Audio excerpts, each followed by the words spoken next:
A warm welcome to our Masters, Hualien Dharma team, and brothers and sisters around the globe to Saturday Hualien Dharma Talk. A very good morning. Let us start the session for today. Today, I would like to share a short accepted speech from Master Cheng Yen. Living Bodhisattva thought of ways to help those in need. The lives of many people in Myanmar were unstable, which was the inevitable result of sentient beings' collective karma. As living Bodhisattva, our volunteers thought of ways to help those in need. They distributed relief rice and grain seeds in timely manner to the poor farmers. This inspired love and kindness in one of them, who started saving a handful of rice daily to help others in need. And the practice soon spread to many other farming families. As the saying goes, many drops of water form a river, many seeds of grain fill a basket. The handful of rice accumulated into a mold as bits of great love from everyone are pulled together. This is how one seed can give rise to innumerable seeds.感恩to Master Su Ching. Now let us send our sincere prayers into the 10 directions. May the Sahara land be free from disaster and peace prevails in the world. Let us sing the prayer song with sincere piousness.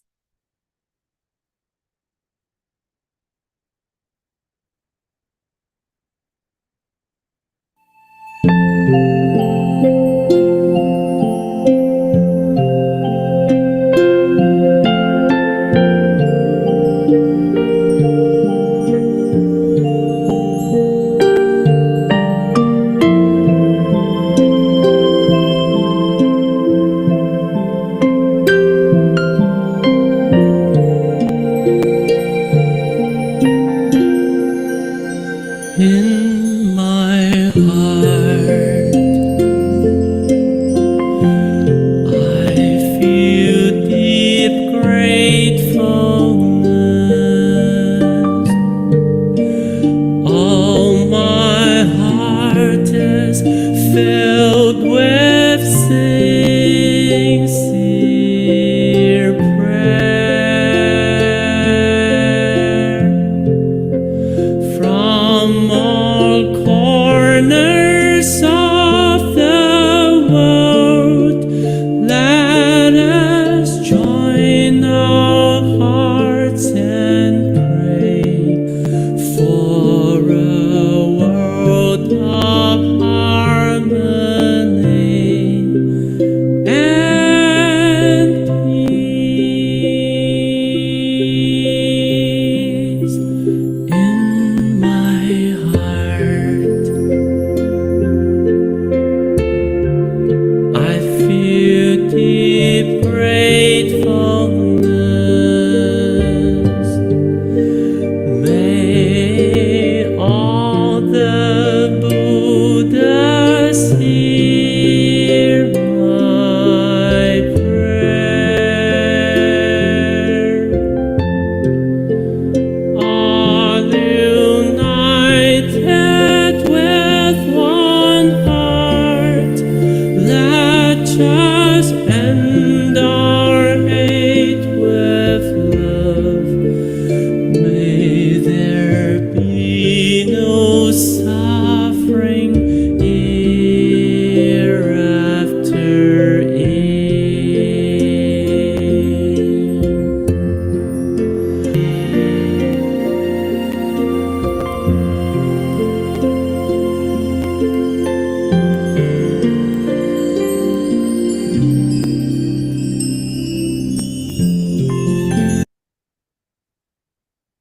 May all minds be purified. May there be peace in the community. May there be no disasters in this world.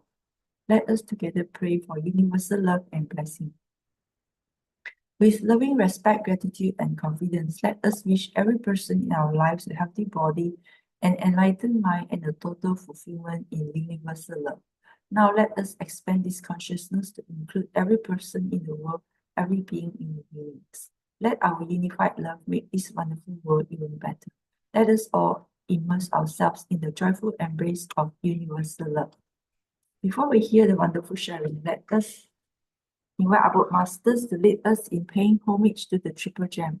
Let us pay our respect for these teachings and explanations to the Buddha and Master Cheng Yen by making 3 sincere vows.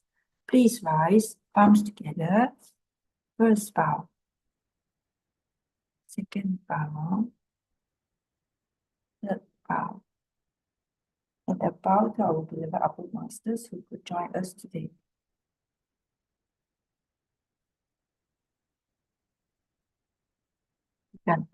So today we have Sister Sharon who will be sharing with us nurturing love and care in the community. And followed by Master Huang will be sharing on Master's wisdom of guiding people.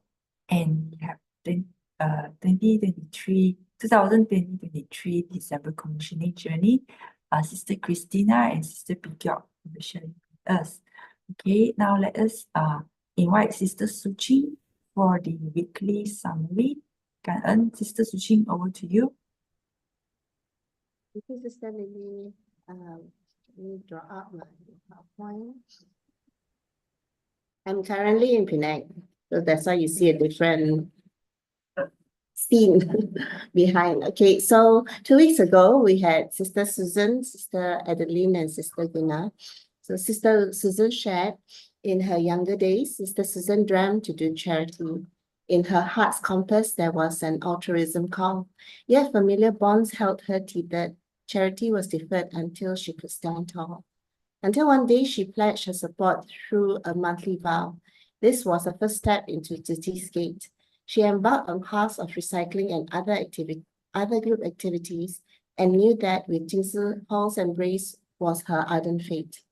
In Taiwan in December was a pilgrimage grand, seeing Master's stride, though frail with spirit ablaze, inspired Sister Susan with resolve unshaken amidst kindred souls in mutual praise. Fond memories recalled of chilly winds in winter, followed by blankets of warmth to volunteers bestowed. Shared moments of loving kindness in humble service, in sisterhood's bond that kinship glowed. Sister Adeline hails from Lahad Datu, her mission grants sentient hearts to sway. Yichun, her Dharma name, so pure and true, is her guiding light in virtues to convey. With earnest steps, she walks the path of simplicity and moral might. Genuineness and sincerity are her creed. In daily trials, her beacon shines bright. A pure heart starts the journey vast, whispers wisdom from Sister Stephanie's quote. In 2018, in Hualien, with her home brother dear, the entrepreneur's camp was a transformative note. To Sister Adeline, Master's presence is a sacred gift, till tears of reverence flowed and her eyes did trace. She vowed to aid in love's endless quest. In accident's wake, she found life's transient grace. Commissioning beckoned, 'twas a sacred call. In the tailor's hand was Tzi's loyal art. When finally in Shandong's blessings unfold, a pinch of reality grounded her grateful heart. Luo Yongxing was Master's sage command. Mindfulness blooms in each soul's field. Gratitude floods for love's tender care. From Brother Huang to all Masters sharing, inspiration was sealed. Then Sister Guna, in the realms of trial, Sister Guna stands, a single mother, her path unrolled. In 2013, Tzi's path she found, first as a care recipient, her story told. Encouraged by volunteers' guiding hands, recycling and bamboo banks came her way. For a decade span, Tzi's care was a constant, a non-biological family bond in each passing day. 8 years of dream to a commissioner's call. Her daughter's special needs was kept in view. Challenges abound, considerations weighed tall. In the balance, dreams and duties can both come true. Through the veil of language and supports around, in Taiwan, at last, Master's face she saw. Her tale unfolded a joyous moment so profound. With her Sedang King, she felt safe and abundantly in awe. In distant land, Malaysian sisters are true. They took care of her family while she's away. Sincere heartbeats, a testament she clearly knew in Titi's love forever to stay. Then we had the Q&A, 4 questions for Brother David Liu. So question 1 was, in peaceful practices, a chapter's plea to not keep a pet is stark, yet the volunteers find solace in the companionship. How then to depart? The answer was, keep your pet close if they are already in your care. But if not, refrain from having one, so there is no new bond to bear. In question 2, in this era of Dharma's way, alarms resound. Can Titi mend what's tightly bound? People say amidst the world's end, why not relish now? Let us enjoy what we have in every way we know how. And Brother David said, when sickness grips, denial won't help at all. Proactive steps are needed or else health will fall. Recruit the willing once we lead the way to mend ourselves before we sway. In question 3, in leading a team, harmony's the guiding light. Balancing voices, strong and bright. Should we release the reins or pull them tight? Navigating through wisdom's might. And Brother David, you said, in wisdom's quest, harsh words we shun. Using master as an example, compassion is always fun. Leading with reminders gently done. Building affinity, hearts become one. And the final question, within Titi's fold, a question blooms. Can groups thrive with special names assumed? And Brother David, you said, there is no need for special names. Keep reference to Titi. If we do not have special names, there is no need to remember so many. Simplicity always reigns. There is no need for show. In humble deeds, our virtues will grow. Thank you for listening to me. I will now hand over to Brother Chin to introduce our next speakers. Brother Chin, over to you. Good morning, brothers and sisters, and happy Chinese New Year. Right, for the first sharer, we have Sister Sharon. Sister Sharon needs no introduction at all. She has been a regular sharer on this platform. Now, interesting thing about Sister Sharon, a little bit that I understand about her. She went through a very personal tribulation in her life, but it is from that tribulation she found a meaningful purpose, and that's why I find her so inspiring with her sharing. Today we have she was going to speak on nurturing love and care in the community. Now, some of you already know that she has been to a personal quest and from Australia and to other parts of the world. And I trust today, Sister Sharon, and this year of the Dragon, that you'll be starting and inspiring us with your sharing today. All yours, Sister Sharon. Thank you, Cảm ơn, Brother Jin, cảm ơn nói. Good morning, brothers and sisters.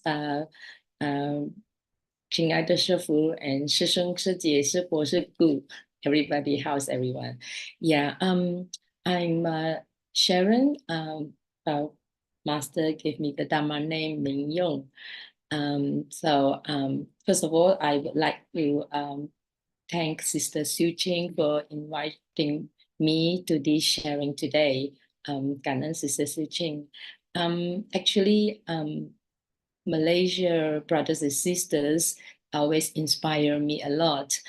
In fact, there are many touching stories of Malaysian brothers and sisters, and you're always full of compassion and wisdom and love as well. So I often use touching stories of Malaysia Saji work to share with my local brothers and sisters here in the Eswatini. So yeah, so I also like to, so I'll start my screen sharing now.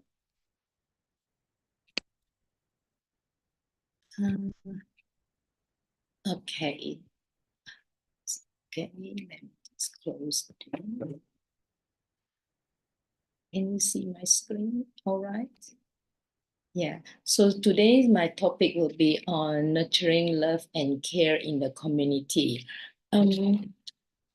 Actually, Africa is really far to Malaysia, but though it is far distance-wise, but actually our heart is very close. We are not far at all, because I can still feel that we are like one family. So to me, you are just very close, just like a push a button of the computer, and then here I am seeing you.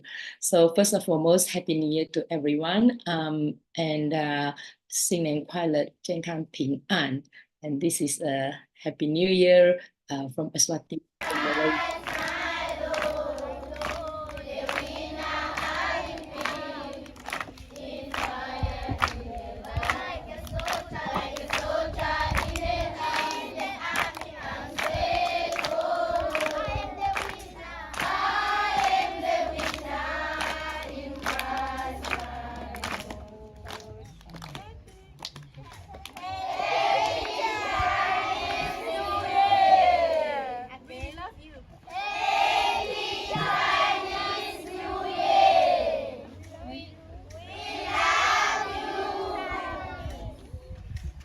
This on the first day of Chinese New Year, and here we are in Eswatini. So though we are far, but like I say, we are not that far.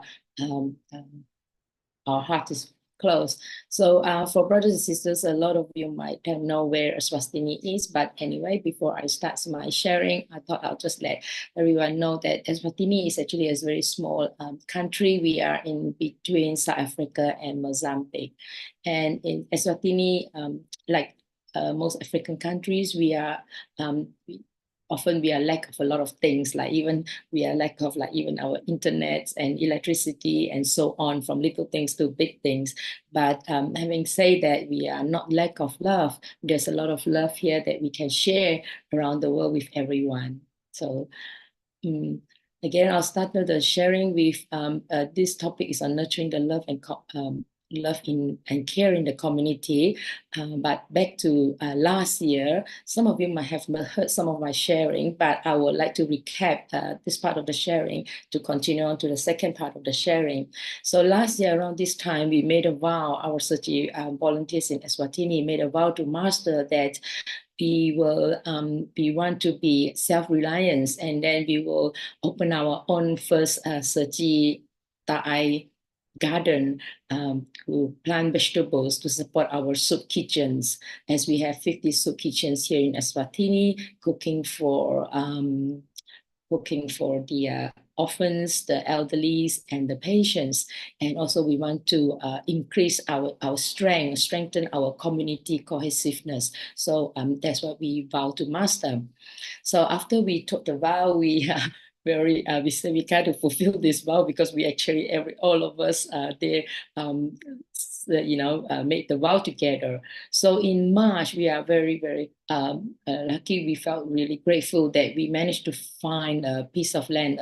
Someone donated us a piece of land, which is in the Luyango community. We were indeed so happy when we actually found this piece of land, and in our mind we thought like, yay, we're going to start growing our vegetables, right?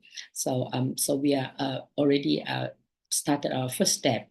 So, and here you can see us plowing the land. We actually went to the government's Ministry of Agriculture to ask them to help support us to prepare the land, and they agreed. So they came and plowed the land for us, and as they plow the land, we also we gather all our volunteers in the community, the young ones, the elderly volunteers, the students, youth, children, all come together to participate in the cultivation of this vegetable garden, because this garden is we're going to use it to grow lots of vegetables to support the soup kitchens that will cook for the children or the orphans and the elderly in the community. So everyone was so happy and so excited. So you can see everyone came out to help.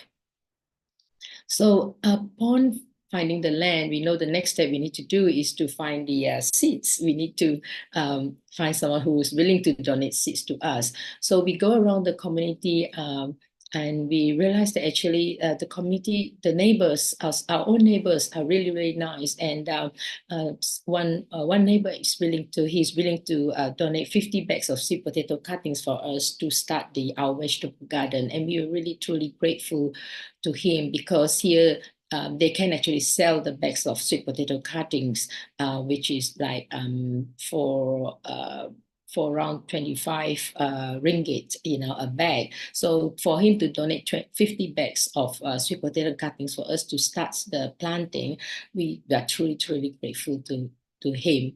And so we started our sweet potato cuttings planting. At the same time, Sergi also bought us some sugar beans, seeds, and spinach. So here again, we are starting to do the planting. As you can see, every Saturday or after schools, the students and the youth, everyone gathered together here as a collective effort, as a community love to start cultivate this garden. So, and we also realized that many hands make light work here. So you can see from early morning to evening, usually we will spend a lot of time in the garden just slowly planting all the vegetables. This has great impact to the community, because this garden is not just about planting vegetables. Actually, because of this garden, we almost attract, or we can say we recruit, we attract a lot of young people in the community to come and join hands with us. So without realizing, we actually attract or recruit a lot of young volunteers and elderly volunteers to actually join Sergi, doing Sergi work with us. So this is really great, because everyone is so willing and so happy to come and join us in the garden. And it's also because of this group of local young Sergi volunteers that we actually have been nurturing in the past few years. We can see that their commitment is so great, that we can see that there's love and hope within this community. It is important to have this love and hope in the community, because most of the communities in Africa, they are poor. So most of the time you go to the community, you will hear people saying that, oh, we are hungry, what can you do, how can you help us, and so on. But unlike other organizations who just come and then cook food and give them food and go, we are not like that. Sergi, actually, we are thinking of how we can actually make them be self-reliant, give them education, teach them how to better themselves, so that one day without us or without our help, they can still carry on with their life and be self-sufficient. So education is very important in Sergi, in the community. So that's why we really, really need to nurture community by community. But if we think that if we can actually nurture one community or set an example in doing really, really good in this community, the next community or the neighboring community can also follow as what we're doing here. So this is our first Sergi icing garden, Thai garden. So we hope that there will be many more of these gardens blossom up from this first garden. So as we accompany the students, the youth, and volunteers to do the gardening Sergi work, so there will be break time and so on. So during the break time or whenever we have the time, we seize the opportunity to share master teachings with them. We share master's Jingxi aphorism with the volunteers, because Jingxi aphorism is really easy to understand, but it's very, very powerful words. And some of them might just like stuck in their mind. There's the few words, just a few words that master says, and it's really, really important to them, give them the courage and the confidence to carry on while going through suffering in life. So sharing master Dhamma is really, really important through being together and interact with them, because not everyone here has the luxury of having a phone or having a computer to connect directly to Taiwan, to listen to master teaching or so on. So here, in fact, we only 2 years ago, we bought our first computer here to actually have the online training with Taiwan and so on. So our teachings from Serfu for the volunteers to listen. But so most of the time, the teachings are really through word of mouth, like through any opportunity that we can share. If we can pass on some information to one, and hopefully our volunteers can share master teachings to the friends or the neighboring community and so on. So here we nurture the volunteers, spread love and give them courage and strength. Sorry, I have a little bit of a cough. My voice is not that great. Here's a little story to share about this young boy. He's only 14 years old. Lindani is his name, and he's an orphan. And he found the meaning of life with Su Ching. This one, yeah. So what happened is that his mom left him and his sister when they were very young.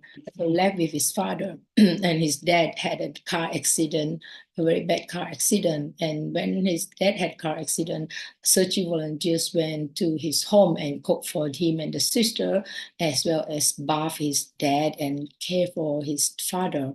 So, but unfortunately, the father passed away. So when the father passed away, so made him an orphan. He and his sister became orphans, so they ended up staying with their grandma. And grandma also look after 14 other grandchildren, because often you see in African country, a lot of children actually stay with the grandparents because either their parents not here, or they don't know who the father is, or don't know who the mother is, or parents sick or away to maybe South Africa to work, and just left them with grandparents. So the grandparents know Su Ching very well, and the grandma say to us, to our community Su Ching leaders here, that please help guide these two children, because they really need guidance. They don't have parents now, and we are too old to even guide them. Please help us, lead him to do, not do the wrong thing, and follow the right path. So on there, we encourage Lindani to come to our soup kitchen, because we have soup kitchen every Saturday where we cook for between 50 to 100 children, orphans and elderlies. So we encourage him to come and participate in our soup kitchen, help with the cooking, and get to know all our volunteers at the soup kitchen. And so Lindani was very happy. Actually, he came to our soup kitchen and started helping around. And then we started taking him to do home visits, patient home visit as well. And because we visited his dad before and cared for his dad before, he is so passionate and he really liked to care for others. So patient home visits is one of the mission that he likes to really enjoy doing it. So while being with us, we also asked him to join our soccer team, because this year we also formed our first soccer team. And Lindani is really, really good in playing soccer. So he joined our soccer team and he really, really enjoyed. In fact, he got this nickname of being called dangerous. And he said that, me is dangerous when he shared his stories with us. Dangerous because he's really a good he really good in kicking the ball to the goal. So so everyone really enjoyed being with him. So with our soccer team here, we really encourage young people, youth, to join, because we believe healthy body leads to a healthy mind. So they, instead of wandering around the streets doing nothing, now they come to the garden, help in the garden, help with the soup kitchen, and also play games, play soccer with other youth in our community. So because of our soccer team, we attracted many young volunteers to join us as well. And you see this soccer ball that Lindani was holding just now, actually, and this soccer ball actually is made of 10 plastic bags. So like, unlike, just to share how our community works here, so unlike ourselves, for example, if you want a soccer ball, our parents would just go to the supermarket or to the shopping mall and just buy you a soccer ball, and here you are kicking the soccer ball. But here, when we want to form this soccer team, we have to think like, where are we going to get the soccer ball? What are we going to do? And of course, being lack of something make us actually very resourceful. resourceful usually arise when there's a necessity for it. So we started to think, how can we make a soccer ball? So we actually used 10 plastic bags and we make this soccer ball.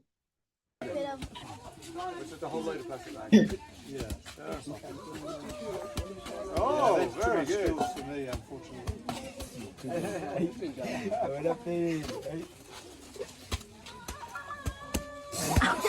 Got enough? This is just a demonstration, but that's how we have our own soccer team play with other soccer team in different communities. So this is really good. And so back to our garden again, as I shared before this one, I think there are challenges after we planted all the sugar bean, the sweet potato cuttings, and spinach. As the vegetables started to grow, we actually face challenges. And one of the challenges is the water irrigation. We need a water irrigation. But before that, we actually borrow our neighbor tap and then use the water pipe, and then use the water pipe to water the garden. As you can see, we go through lane by lane to water the gardens, or we use a watering can. But as the vegetables starting to grow, we have to lift the water pipes. As you see, I showed this picture to someone before and they thought that the children are playing holding the water pipe. I said, no, actually all the children everyone has to stand in one line holding the water pipe so that the pipe doesn't touch the ground, doesn't touch the vegetables, or it will destroy or damage the vegetables. That's why we have to use so many manpower here just to water the plants. So we know that the next thing we need is a proper water irrigation. So again, what do? We have to we say we will be self-reliant, and be resourceful ourselves. So our volunteers rely on their own efforts. We managed to raise a fund of 3,200 yuan for the irrigation pipeline. So we were just so excited. So that day we plan, everyone come together, and we're going to install this pipeline water irrigation. And here you can see there are challenges as well for us, because all the pipe that we bought, and we need the proper connector, and we need longer pipes and so on. There's just so many different challenges that we face as we do, because we need to channel this water to our garden from the river. So it is quite a long distance to channel the water to our garden. So and here you can see that as we install the irrigation system, our volunteers all come together, help to dig trenches for the garden. Now, digging the trenches needs a lot of manpower. You can get really tired after a few rounds of digging and digging. But we are so grateful that we managed to dig the whole for the whole garden, trenches for the whole garden. And then we make the water connection and placing pipes in trenches to avoid the pipes being stolen. It is important to bury the pipes. If we just leave it above the ground, then people might come and steal or even cut the pipes and took some part of the pipes and so on. So if it happened like that, means our irrigation system won't be working. So here we also managed to have donation of the water sprinkler. Our neighbors donate a few sprinklers for us, so we were very lucky. So we started to connect the pipes and the sprinkler. And you see that there are many students involved, and this again is all community come together together to make this happen. So when we finally did it, so we were so happy, and you wouldn't believe the happiness that surrounded us. It's hard to explain, but after all the hard work in the scoring 36 degrees temperature that day, you can see that we are just like so happy to feel the water.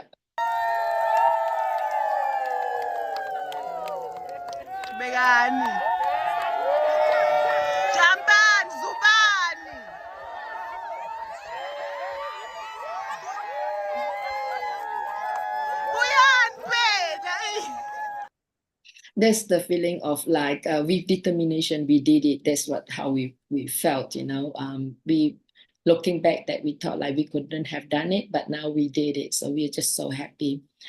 So as Master just said, Sorry, aphorisms. Sister Sharon, can I just stop you for a Yeah. moment? Sister S.C. Wong, would you like to turn off your video? Turn off my videos. Sister S.C. Sorry. Wong, can you turn off your video? Thank you. Sorry, Sister Sharon, you can, yeah, Sister S.C., you may want to turn off your video. All right, sorry, Sister Sharon, go ahead. That's okay. So as Master say in the Jinx aphorism, with faith there is nothing one cannot do. With patience there is no responsibility too heavy to shoulder. So this is really true, as we can see from our garden. So in the month of April, May, and June, as you can see the transformation of a garden from, plowing the land to just planting the seeds, and then to vegetables starting to grow. And then you can see now the sugar beans. You can see the garden now. It is like a vegetable garden. So here you can see this as the sugar beans sprouting. We really felt every morning when we came here to look at the garden, we felt grateful. That's all we can say. Like always be grateful for everything, Master says, and for everyone at everywhere and every moment. And this is so true, because we are so grateful to the person who donated us the land. We are grateful to the neighbor who donated us the sweet potato cuttings, and grateful to the communities who come together to help with the weeding, the planting, and the plowing, and to our volunteers who non-stop, working in the garden. So we are really, truly grateful. We even grateful to the weather and everything, to the water, able to channel the water from the river to our garden. So before long, there was harvesting time. So I think by July or August, we started, our vegetables are ready to be harvested. So our beans is the first one. So you can see the bean is drying up already. So we see from this picture, you see that we starting to realize, as we cultivate our garden, all our volunteers starting to realize that shared work means everyone working together, where actually we can achieve greater goals. If we just plant a vegetable garden behind our own backyard, it's only for our own self, so it's just self-care.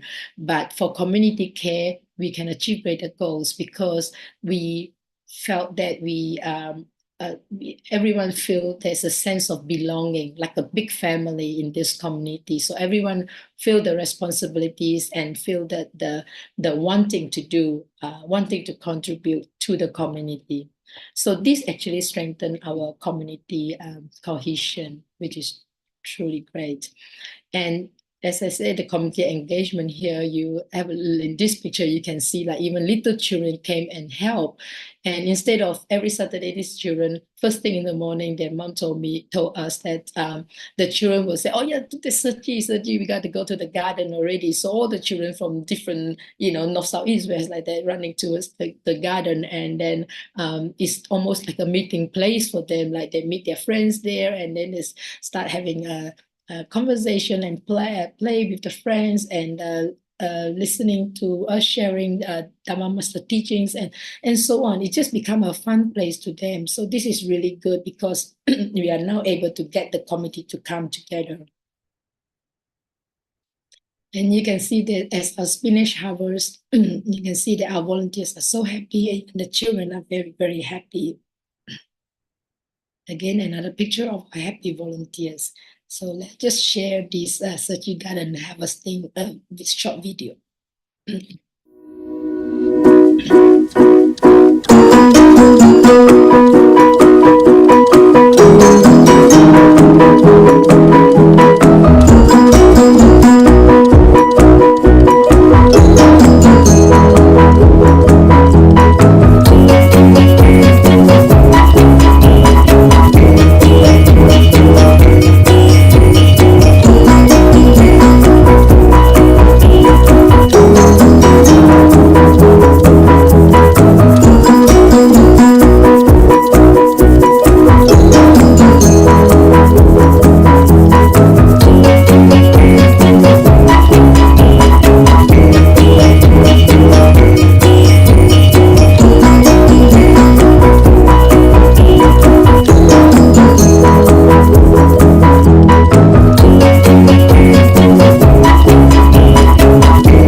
Yeah, you can see that in the video clip there. Actually, we are using these traditional methods of harvesting sugar beans, which I actually haven't done it before myself. So I'm very grateful to have the opportunity to learn from the local volunteers, the local people here.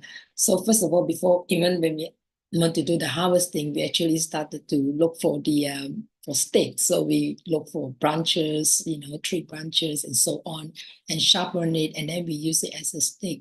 So as we collect the sugar beans, brought it back to this place here. So what we did is that we pour out all the sugar beans, and then no, sorry, we put in the sack, and then we start heating the beans. And this needs a lot of manpower as well, because you need to heat quite a while before the beans can be separated from the husk. So again, then we don't have the sieve. So we are basically using the wind to help us sieve the beans. So using the wind, meaning that all of us have to line up, like even if the wind's blowing this way, then we stand this way so that we can block the wind from blowing away, so that the wind can, blow the beans, so that we can sieve the beans. So this is quite, this is something that I have learned, and it is really very, again, to me, like, we are actually very resourceful, because it's a necessity. So when you don't have something, you will start thinking of ways of how can you do it. There must be a way that it can be done. So we are always very resourceful, thinking of how we can do it. And that helps us become a more creative person or more determined person. And this actually helps us. This is really good. Like, instead of just, okay, if we need something, we just go to the supermarket to buy or so on.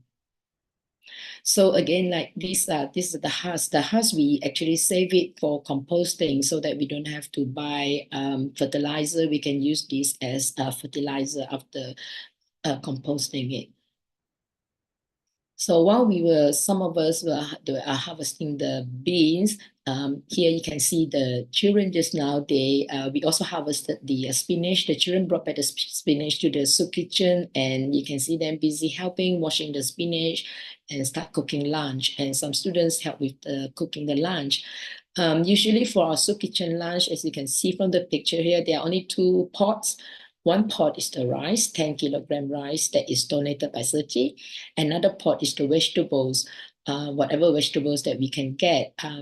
Because Su Ching, we want to encourage the communities to, like, we don't want to just give everything and then nobody appreciate or wanting to do or better themselves to do something. So we give the rice, so we encourage them, like Su Ching will provide the seeds. We encourage them to grow vegetables, or we encourage them to go around the neighborhood, and maybe the neighbors will want to donate an onion, or maybe this neighbor want to donate a carrot or onion or anything, or spinach or anything. So this will get the community to come together and work together for a greater benefits as a whole, for the whole community, and not just benefit one individual. So we also use this opportunity to promote vegetarian to the kids here, to the community. In fact, most of the African communities here, most of them are vegetarians, because able to eat meat is a luxury. So actually, because everyone is not rich and poor, so they can grow vegetables. So most of everyone actually kind of vegetarian. But of course, we want to emphasize more on vegetarian, not just because you can't afford it, you can't afford meat, that's why you become vegetarian, but more because of the environmental and for healthy body and so on, and not killing, and which according to our 10 precepts, to follow Master 10's precepts. So here the spinach, like we share with the neighbors, we share our harvest with everyone, and as a soup kitchen. You can see on the right here, those are the food that we getting ready for the children or for the elderly to come and get. On this part is now the sugar beans ready. Where we actually, for this first harvest, we actually got 140 kilogram of sugar beans, which is a lot, which we were really, really happy. So we pack them into individual bags so that we can share them out. So each bag that we pack is around 1 kg, and we share it with the children who came to help and with the students and so on, because we believe sharing is also a form of caring. And because we share with them, we actually thank them for coming to help. And at the same time, we even ask them to take it home and share with their family. So we teach them to share it with others and so on. And also give them a sense of like, really, really happy, like this is a spinach that I helped to grow, and here am I eating the spinach that I grow. So that kind of feeling is very, very rewarding. And the rest of the sugar beans and the spinach, we brought it to our center and we share with other communities. As you can see, there's other volunteers came to the community and we share them out with others. So we always say like, this community is really, really important, because from one community to another community, it could be very far away. Like if you just go and give, say, for example, a rice distribution, we can give 1 time or 2 times to a big group. But it is more important that if we can actually nurture one community and nurture another community, nurture this community and really nurture them well, so that they can be self-reliant and so on. This is really and educate them to do good. To sow good seeds and do good deeds. Those are very, very important teaching that we can certainly can bring into the community. So we believe that through hard work, the vegetable garden is irrigated with the Dharma water of love, not only to support the soup kitchens in Eswatini, but also to unite the cohesive and selfless spirit of the volunteers in Sergi. So not just for the harvest, but for the cultivation of blessing and wisdom. So the garden is just a garden, but it's not just actually about supporting soup kitchen. We actually want to put in the Sergi spirit into everyone in the community, and the garden is just a form of a way of that we can actually like a tool for us to bring everyone together. So in order to sustain the vegetable garden, our youth also have some sewing classes to make school bags and with straw mats to raise funds, because we know that we need to sustain our garden. So the next thing is that we need to have some charity fundraising. So we have to think of what we can do to fundraise. So we went to the nearby river at our Luang community there, and then we started collecting this grass. It's just not just any other grass. Actually, this special grass is really good for mats, like the sleeping mat. So we collect the green one, not the brown one, and then brought back, and then we actually dried in the sun, and then we store the drying grass in a room to really dry it properly, and then we separate them into different heights. So the short one will be a small mat, and then medium-sized mat, and the large-sized mat. So you can see our students, volunteers, they are really good in weaving mats. Maybe we can watch them how they weave. And these little things that you see for the thread, you think it is the normal needle thread things, but actually it is all battery. We use battery, recycling battery to thread the thread.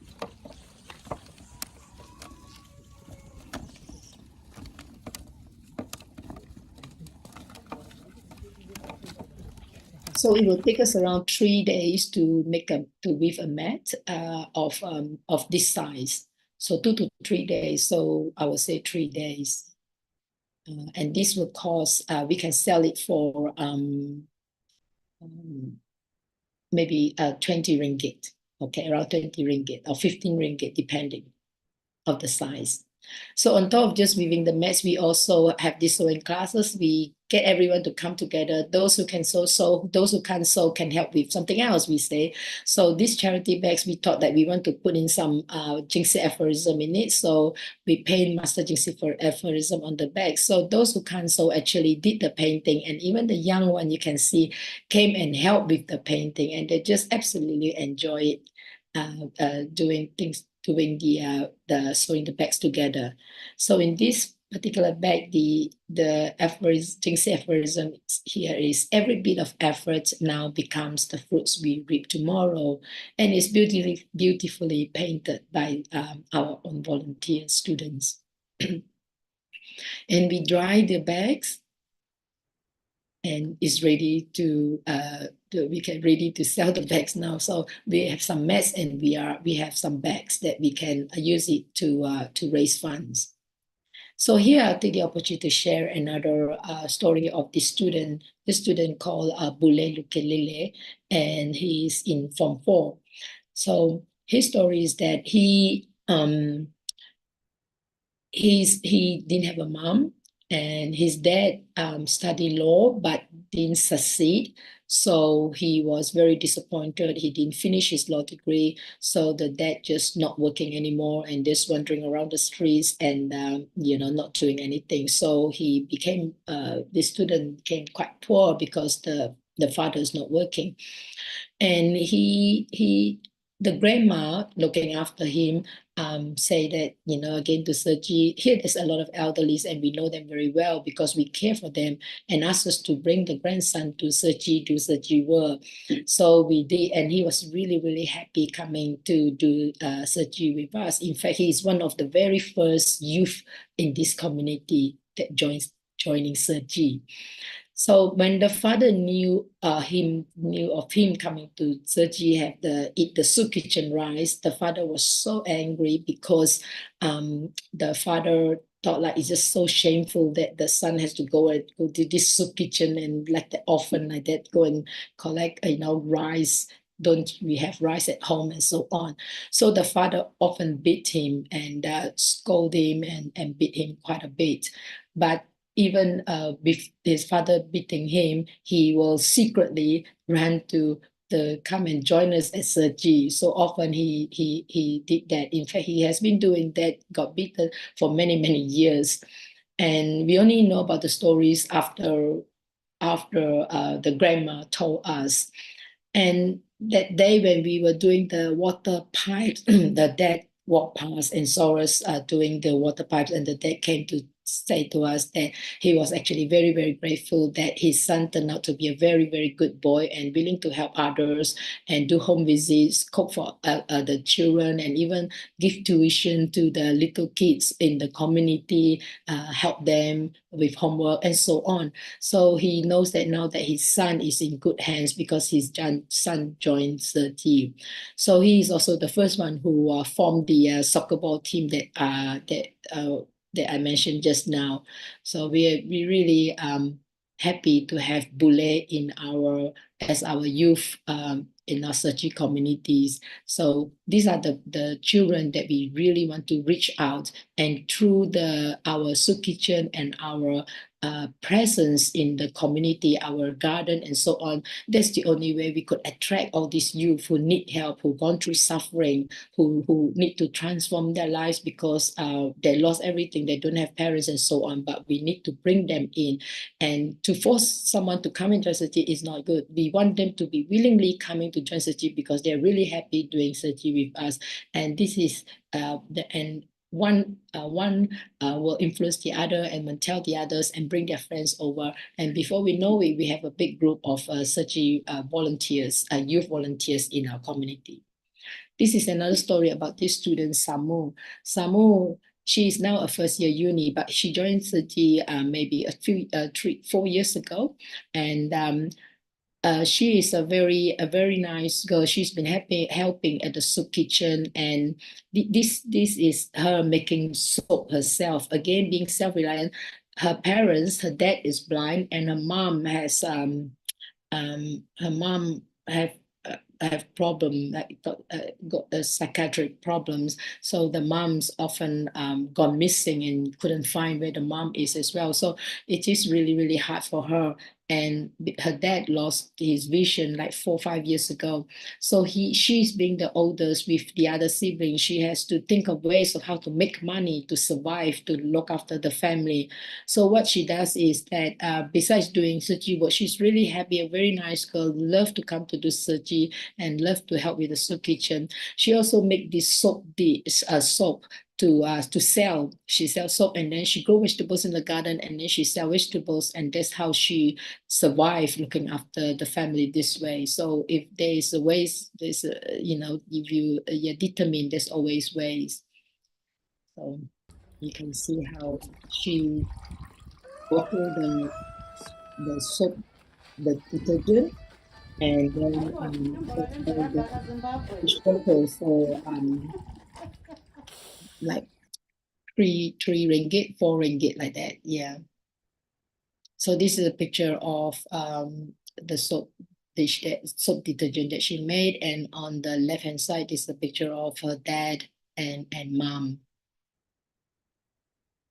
So again, in the community, Sergi presence is very important. We actually know everyone so well, like they see us like part of the family. Everyone knows everyone. You can see these little children. They are actually very creative children. Here, I'd like to share some of the vehicle that made.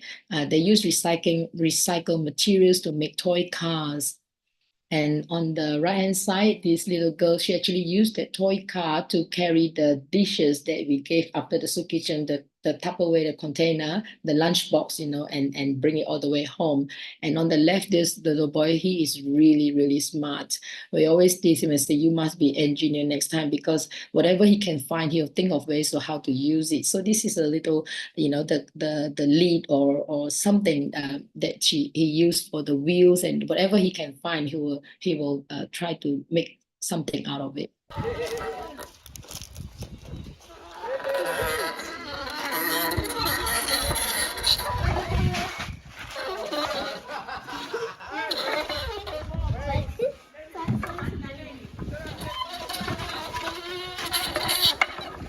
I just go fast because actually I'm running out of time. This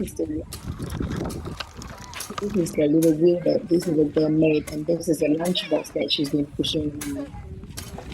So I will just, and you can see like when we also appreciate little things like even water, clean water, like this is one of the soup kitchen as well. You can see the children queuing up, drinking from the big jug, they one after another. So little things like that, we take things for granted, but when you see kids actually appreciate it and value it so much, it makes us, step one back and then start thinking that, we should start to appreciate much time, because this one is again one of the British High Commissioner came to our garden because they heard of all the good work that we did, and he really want to see it. So he really got a good impression of how with determination Sergi managed to get the land and sweet potato donations from the neighbor, and able to they were so touched to see how we as Sergi is so connected with the local community. And when asked how we managed to get so many volunteers to come together to do Sergi work, we share that it is our master teachings of spreading love within the community, giving without asking anything in return, sow good seeds, do good deeds, and have compassion and wisdom. And that's how we managed to gather all our volunteers. So very quick one, this is how we did the fundraising. We baked some muffins, and we also promote environmental so we save the bottles, we wash the bottles, and then we make our own juice, and we filled up the bottles with our own juice for charity fundraising. Reuse, reduce, refuse, repair, recycle.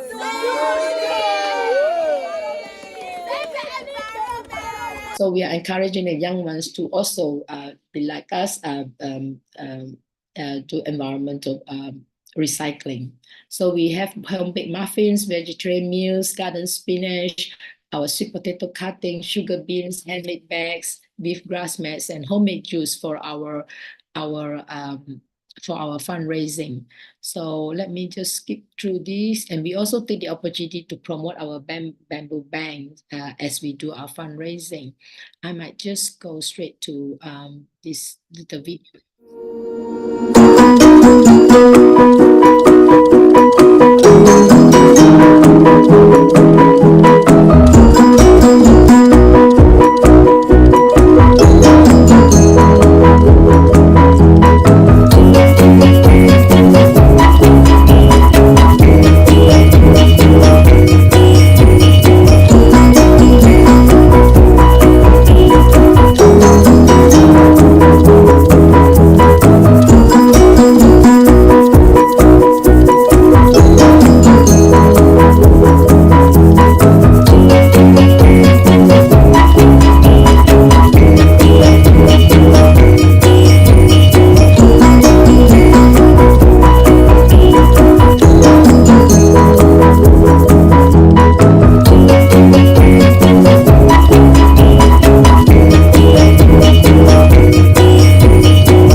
continue there.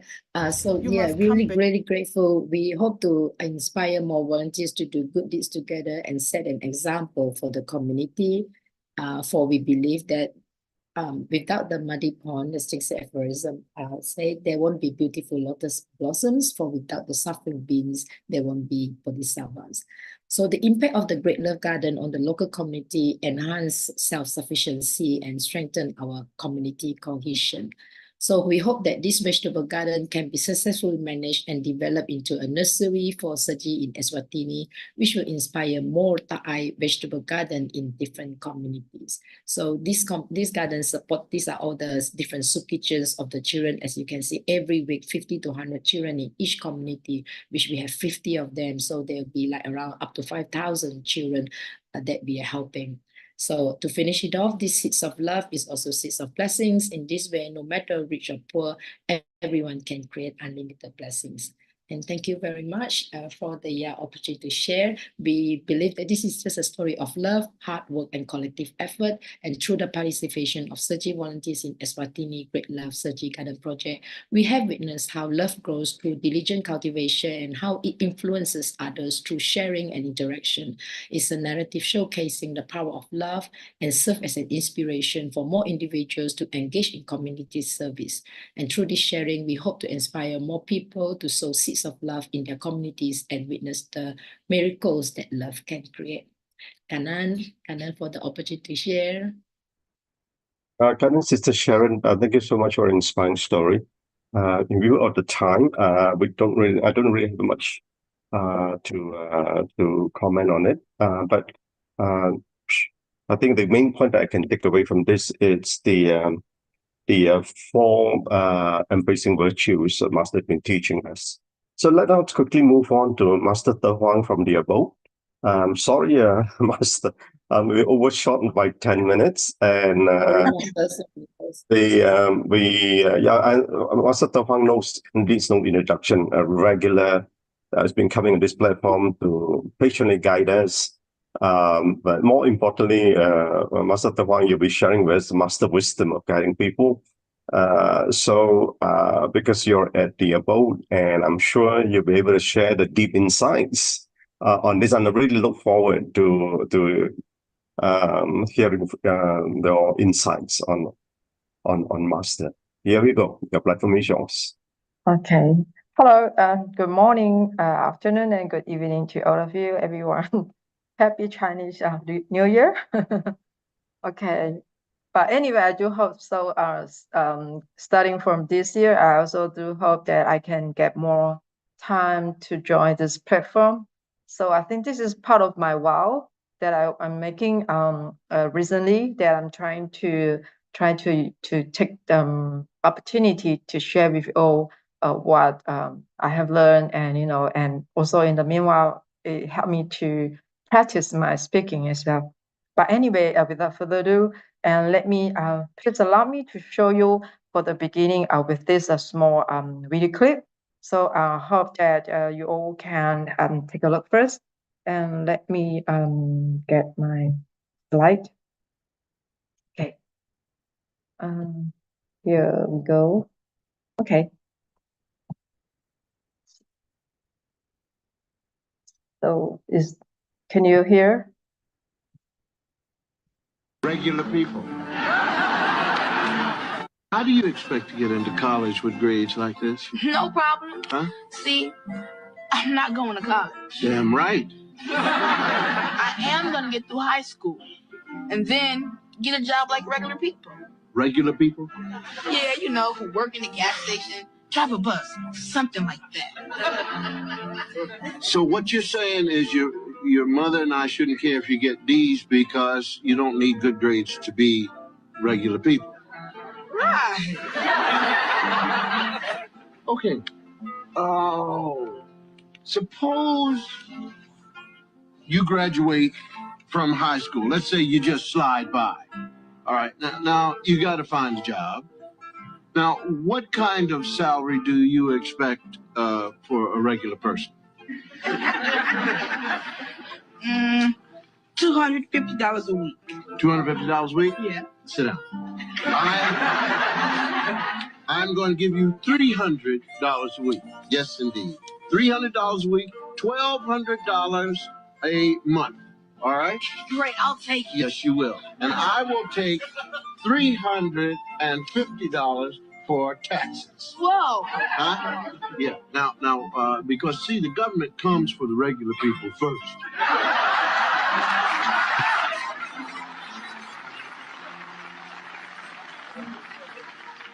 Now, how much does that leave you with? $850. All right. Now you've got to have an apartment because you are not going to live here.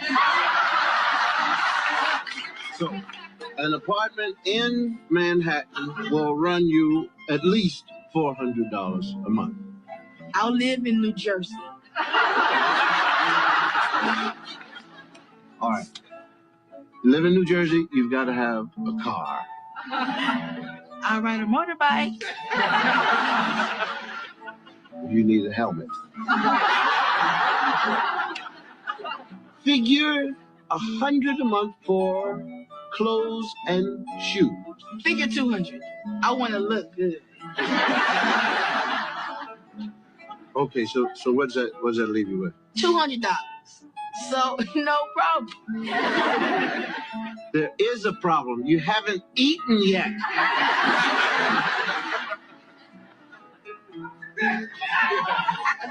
I can get by on bologna and cereal. So I got everything I need plus $200 left for the month. You plan to have a girlfriend? For sure.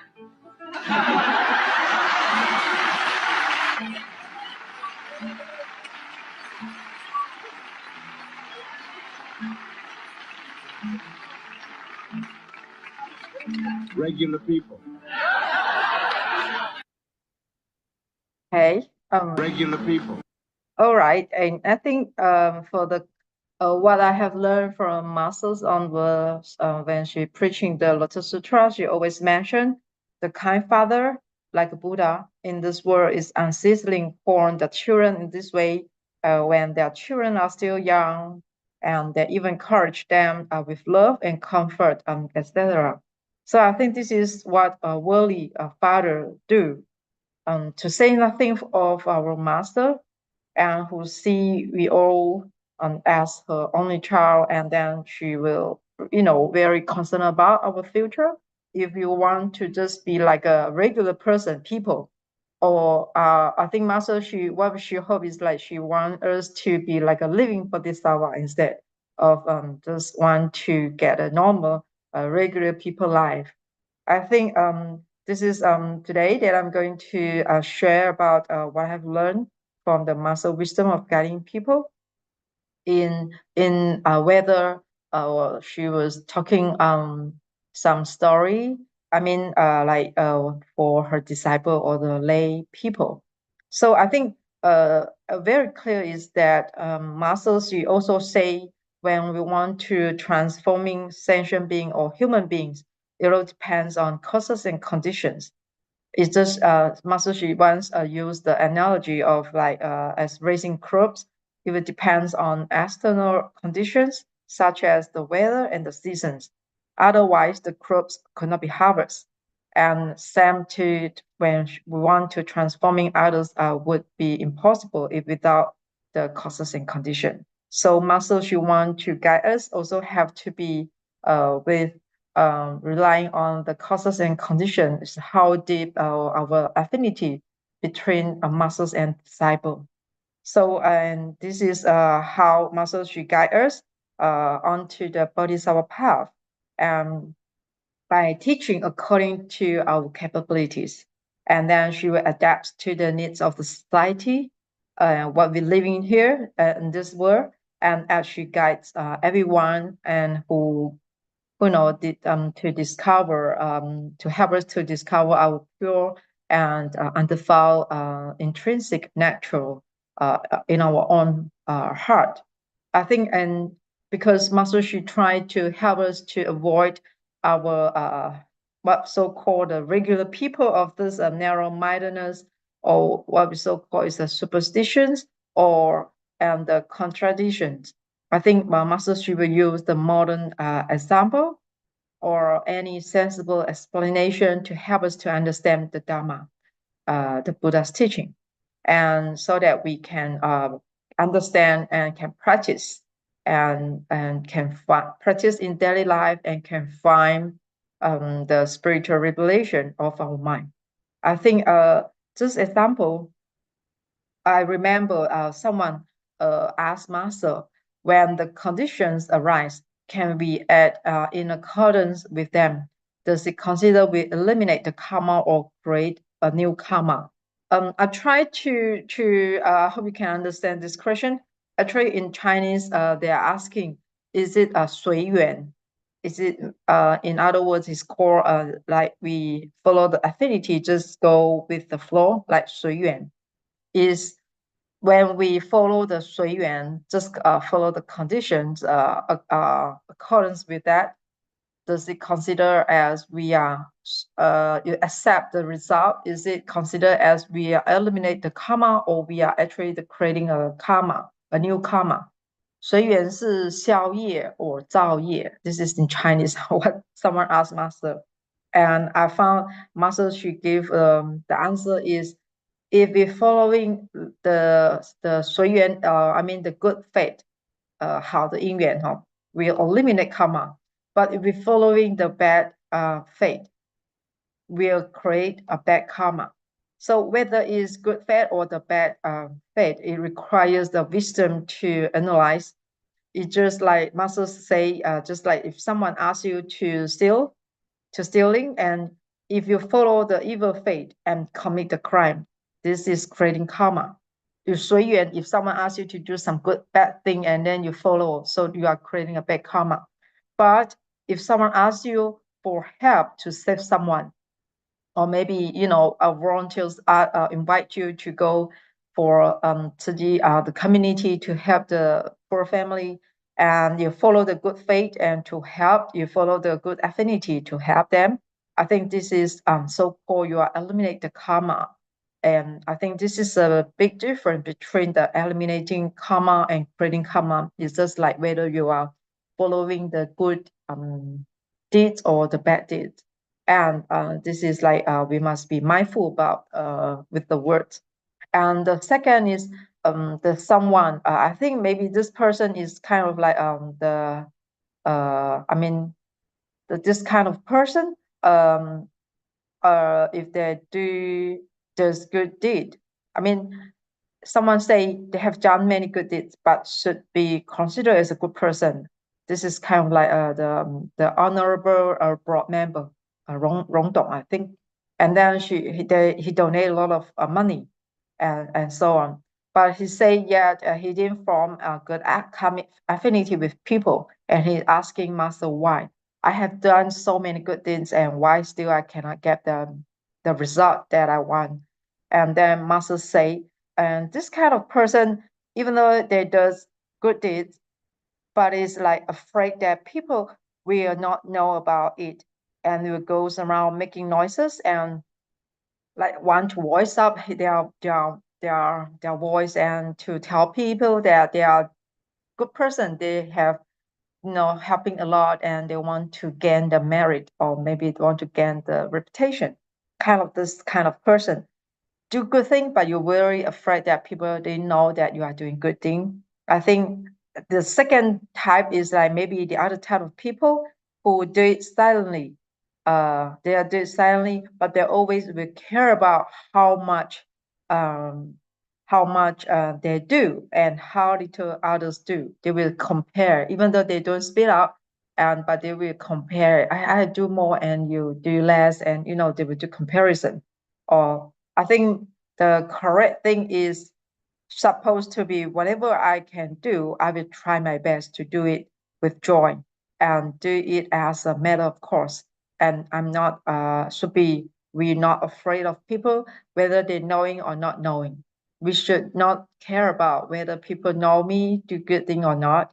So we only need to stay happiness and don't care about how much we have done for people. I think this way we will naturally will make a good friends. This is like how we form the good karmic affinity with people. If you are like you give out your help and you are asked for no return. Yeah, I think this is like futu social. I think this is like kind of what Master's trying to let us know.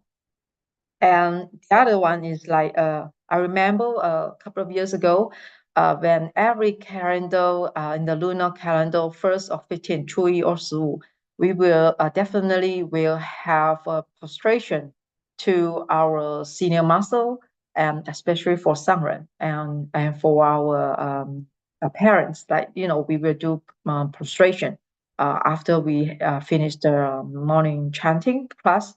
And then one day when Muscles, she were outside, not in the abode, she was in the Darling Jingshetang when she traveled along around Taiwan within the month, the Xinjiao. And then we have some muscles.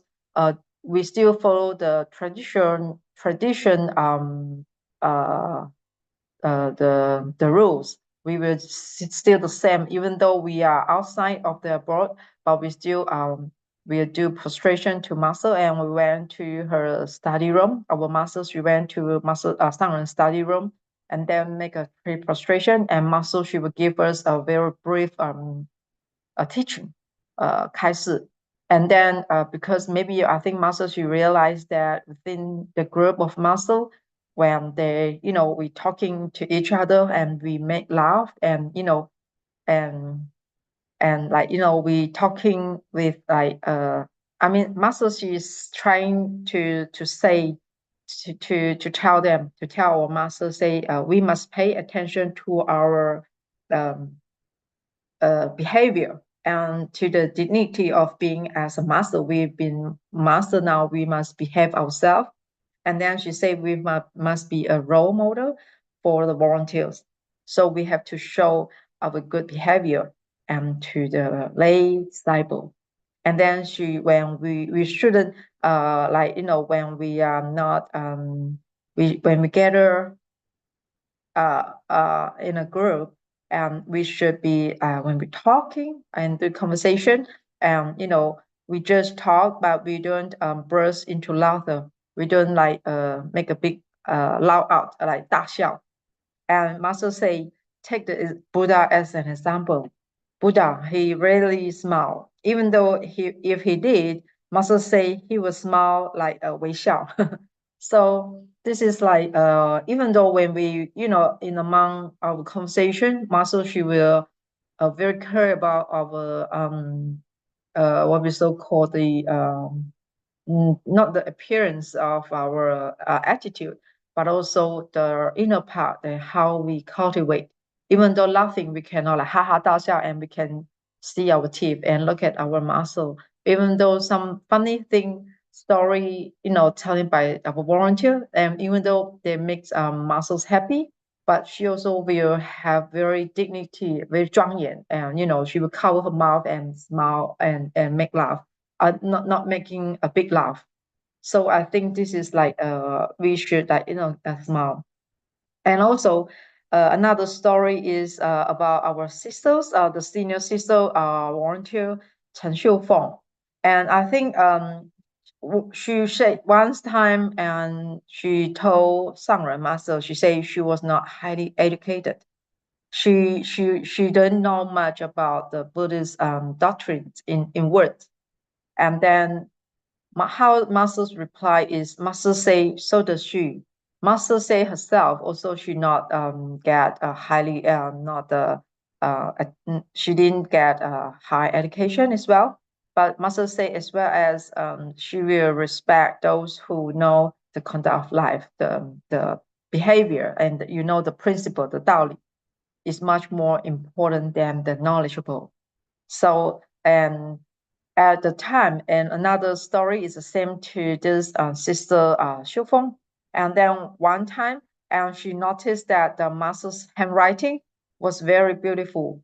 And then once she asked master how master could write such a beautiful handwriting. And master, she replied, if other people get up at 4 o'clock in the morning, Master say she will get up at 3 o'clock and practice writing first.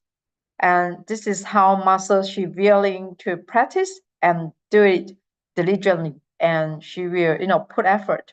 So like if I wake up at 5 and Master she will wake up at 3, like for the lay disciple, like we wake up at 6 or 8 or 9 o'clock in the morning, but we already in the monastic life, we already wake up at 3:40.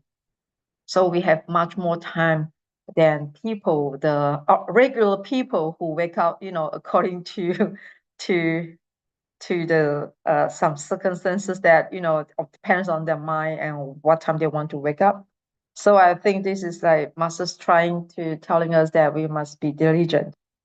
And also, recently is very hot topic that we know about the Nepal or the Bodh Gaya, the Buddha land, homeland. And I think someone asked Master, they say Nepal is the birthplace of the Sakyamuni Buddha, the Buddha homeland, and should be an auspicious place, isn't it? Why is it still so poor in that country?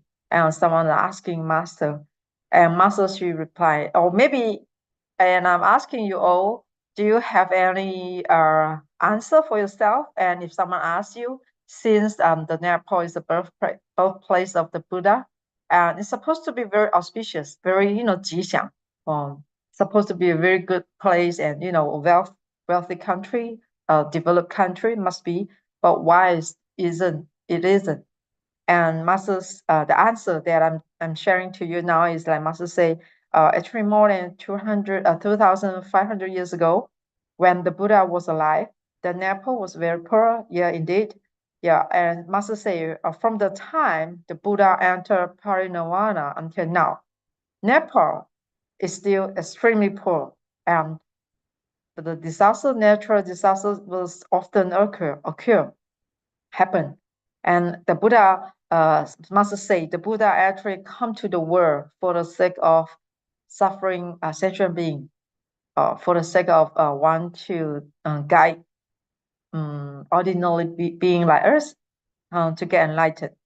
So he always choose, Master say, the Buddha will choose the place where the bad karma gather. That is the most miserable place to be born.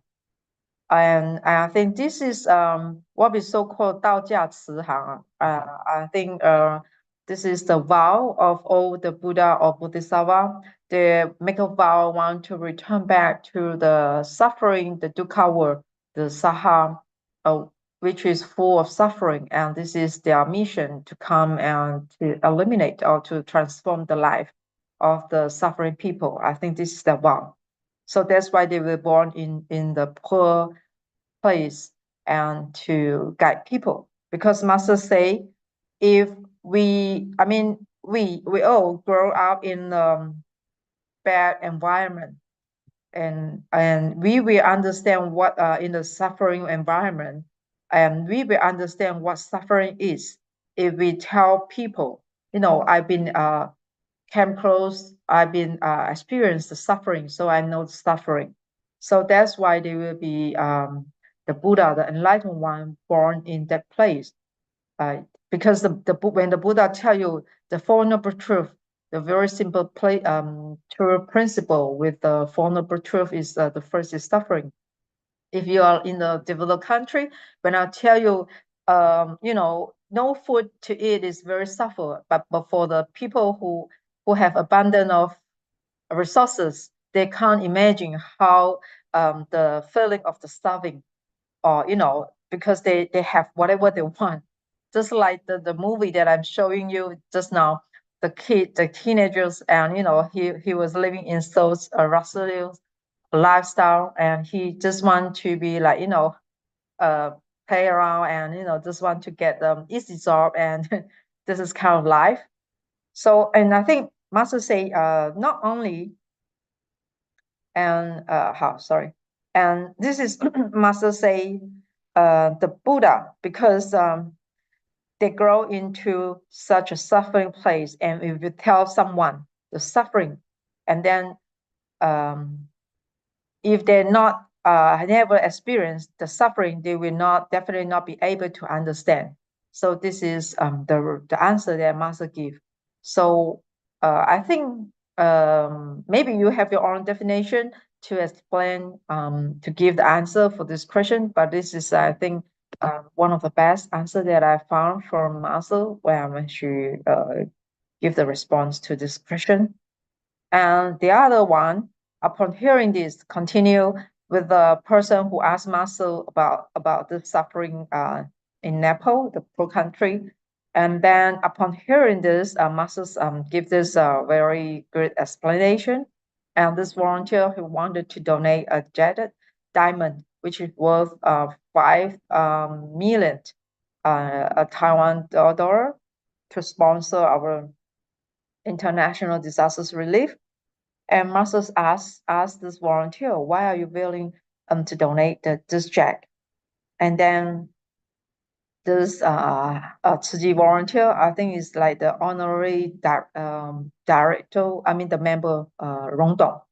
And then he say, don't Master, did you say that we should fully utilize our like 善用 our resources, like we don't have the right to ownership it. We only, temporarily use it. 我们没有所有权，只有使用权。I think this is kind of like their reply. He responds to Master's asking, and the volunteer say before he met Master, and then he will spend money to buy a lot of piece of jack or those jewelries because of the ignorance in the mind that want to grade on this fame or reputation. And then but after even though he bought this very precious jewels, and then he didn't dare to keep it in the house, so he will only put in the bank to save. So not only he have to concern about where should he pay, and he also need to pay for the storage fee for keeping this jewelry in the bank, for saving the 银行保险费. I think this is like he have to like check to see whether it has been lost or not once a while. You have to worry about someone will steal this previous precious jack or whatever. So he say that this is really not different between having it or not having it, because he paid great amount of money to buy these jewelries, but yet he still need to pay for the storage fee in the bank. And yet he still like, he not dare to wear often in the public. And this volunteer say, oh, there's no different, no much different by having it or not, because it's still like, keep in the safe place. So that's why there's no ownership at all for those, 送卖物, I think the materialistic item. So this is like, I think Masters is transforming the volunteers' mind. We should content of what we have and shouldn't buy a lot of unnecessary things that make us like feel like uncomfortable, because we're worried that someone will steal your thing, will get stolen, or all those things will happen. And then another question is someone asking, what is the difference between Theravada and Mahayana Buddhism? This, what I want to say is like before this Chinese New Year, just couple of the last Thursday, when after I finished my duty in the kitchen, and I can have one day to 随师. So I remember the day the Thailand volunteer, our CEO of Thailand Tzu Chi head office, Sister Xiaoling, and then Chunling Sijie, and then they share to Master some missions carry on in Thailand, in Bangkok, in the capital.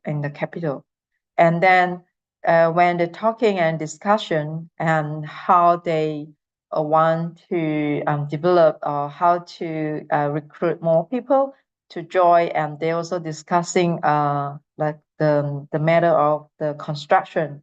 They're going want to have a big Jingshi hall and all those things they discussed to master. And our Stephen Huang, Ba. And then once he always encouraged the CEO of the Thailand, Chuning Shijie. He say, our Thailand, he say it's time for Thailand, Chiji, to, there's a great potential for the Thailand to develop the Chiji mission.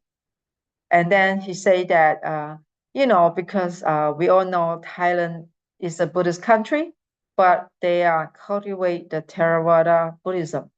So what he trying to say is like, he say, hope our Tzu can be like a Mahayana Buddhism, Buddhism in the Theravada Buddhism country. And, the way he tried to explain is like we need to have to line up this to point out or to point us what I call is like to spotlight to highlight the Mahayana. I mean, like we are the organization which is in action, and this is what he trying to say. But after that, what Master's reply is like she say to brother Stephen Huang, say we don't always put the words Mahayana or the Theravada. This is what Master she say, and she say actually there's no difference. Only we human being criticism.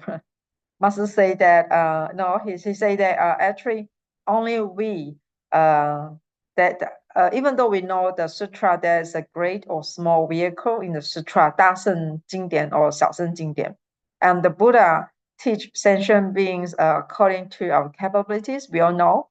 And Master say maybe someone will say that you are criticizing this sutra is considered as the small vehicle, like a Theravada, or maybe we are practicing the Mahayana Buddhism. Maybe we are trying to highlight or to make clear definition about this. And actually, Master say we shouldn't do that. We shouldn't. She's incorrect the words that given by our brother Stephen Huang, and then she's saying that actually we shouldn't do this criticism. And then she say even though we know we should understand that the small vehicle actually is the foundation for those who wishing to learn the Buddha's teaching. Even aren't we know the hearers or the territory realizer? We are starting from that stage, and actually we are not really consider as a small vehicle practitioner. And I think the master she's trying to say is that she wants us to go further, not only to have ourselves a liberation, but we should to go among the people and helping. So Master say everyone will start from the basic foundation.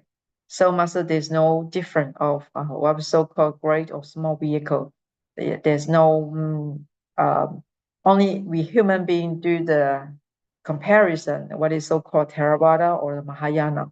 Actually, the Buddha's teaching is the same because all starting from the basic foundation, like such as the Noble Truth, the Four Noble Truth, and the 12 recycling link, what we call assistance. So in I think this is like Master Xu try to correct us. Be mindful, be careful by not criticizing criticism others religions or other belief. I think this is one of that. And nearly I'm going to wrapping up my sharing by giving this one more story. This is not given by our master, but I just read this yesterday from one of the online group chat. Someone shared this story. I think it's very meaningful, and I think this is a true story happened in Singapore about the previous the former Prime Minister of Singapore, Mr. Lee Kuan Yew, and there's a reason, and how we say is like someone is asking everyone in business has heard about of the summer productivity slump, but what behind it is it simply that too many people are away on vacation to really get anything done, or that sunny day sparkling outside office windows are too destructive? Is it the same? Like, this story is I'm trying to say is like is it whether the hot weather really does make we people become lazy and less productive?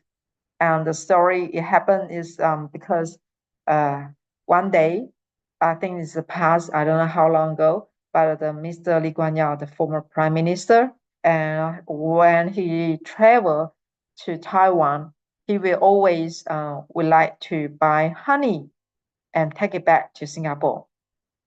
And once at the time, the Mr. James Sun, the chairman of the Taiwan province, and have a curious just thinking. He's asking the Lee Kuan Yew, Mr. Lee, and isn't honey also available in Singapore? And why do you have to buy the honey in Taiwan every time you come? And Mr. Lee replied, the quality of Taiwanese honey is better. So the Taiwan province, Mr. James, he didn't understand even more, and then he will ask again, isn't it summer all year around in Singapore? And how can the quality of honey be bad? So the Mr. Lee say, I couldn't figure it out either. So he will ask the experts and the scholars to study it and to submit a report a year later.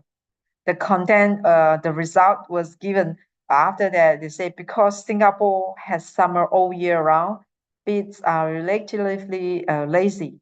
So this is found very interesting about this research statement, and it was really unheard of that. But then because Taiwan, the Taiwan's agricultural is improvement technology is very good. So the Taiwan province say, I will send a team of experts to Singapore to help you improve your honey. So very soon, they sent a group of experts to Singapore, and then they sent a team of beekeeping experts and brought hundreds of boxes of bees to Singapore. And then in the beginning, the quality of Singaporean honey did improve significantly. But after a year, the quality of honey was almost the same as the original local quality. So the research result was because Singapore has a climate with summer all year round, no harsh winter, there's no four season, and no harsh storms from typhoons. So the bees from the Taiwan will quickly follow the local custom, 随向入俗, and were assimilated by the local bees. It's like, they are 同化. So I think the above story was telling us that the environment is so important, even though for the animals and the insects will become what we so call is like become lazy or inactive, like we have a loose life, 放松. So not to mention about human.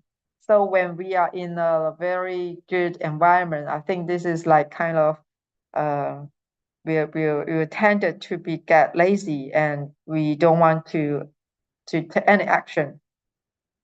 The final conclusion that I want to say is like this famous and great philosopher, which is I get it from the internet, is saying that the excellence is an art won by training and habituation. We do not act rightly because we have virtue or excellence, but we rather have those because we have acted rightly. We are what we repeatedly do.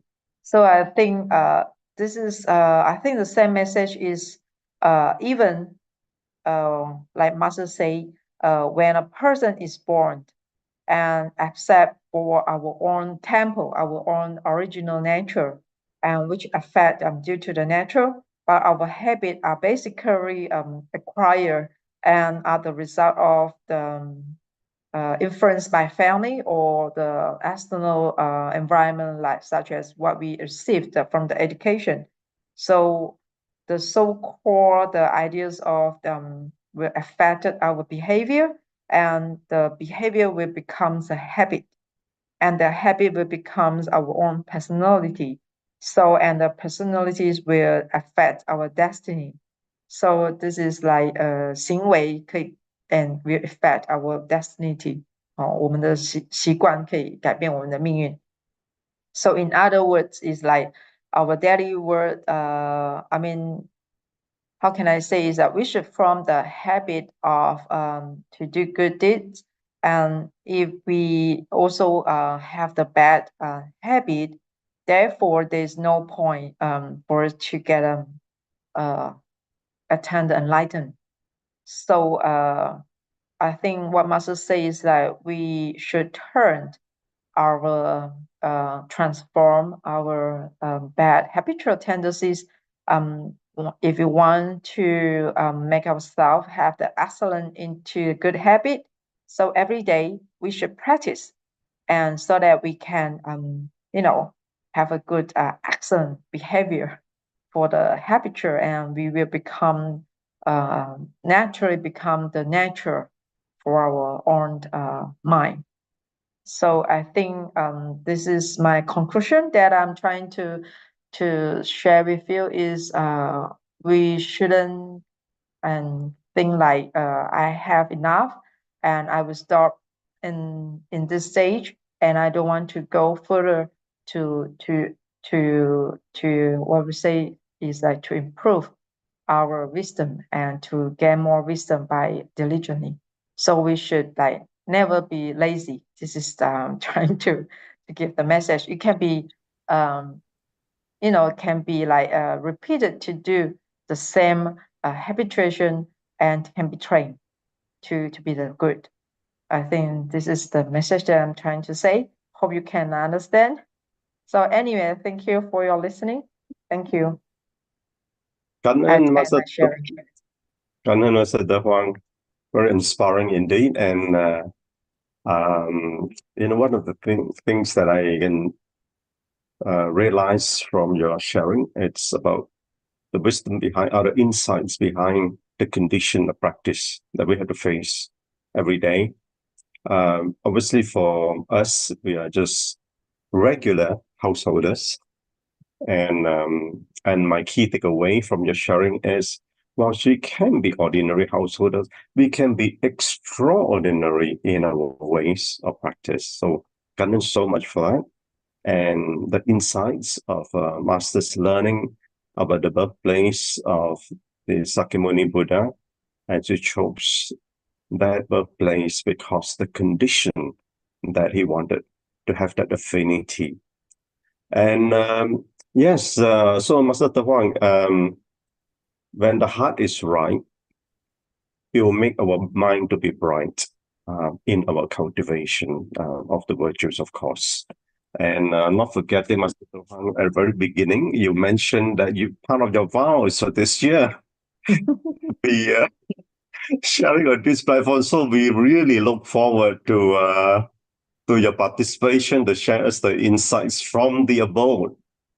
So, Sister Su Ching, you're here. Oh, yes, indeed. Time to take our photos, and maybe Master Huang, if you can stop sharing your screen, and then we can have everybody of photos on the same screen. I think, Master Huang, you need to stop the share screen. All right, great, excellent.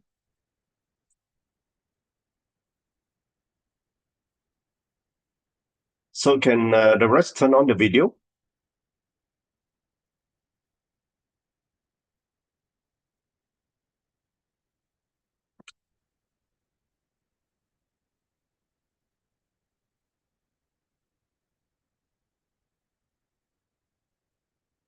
All right. Who is taking the photo?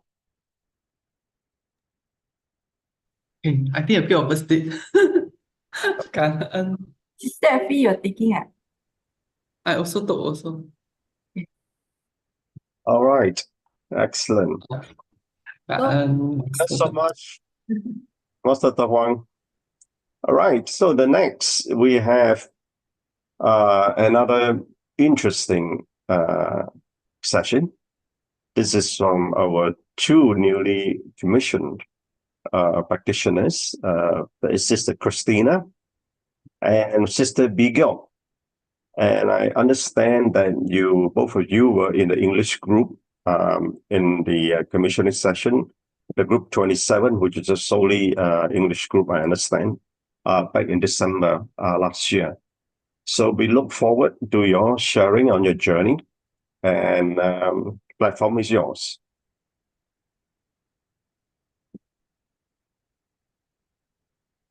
So who's going to start first? Sister Geok, right?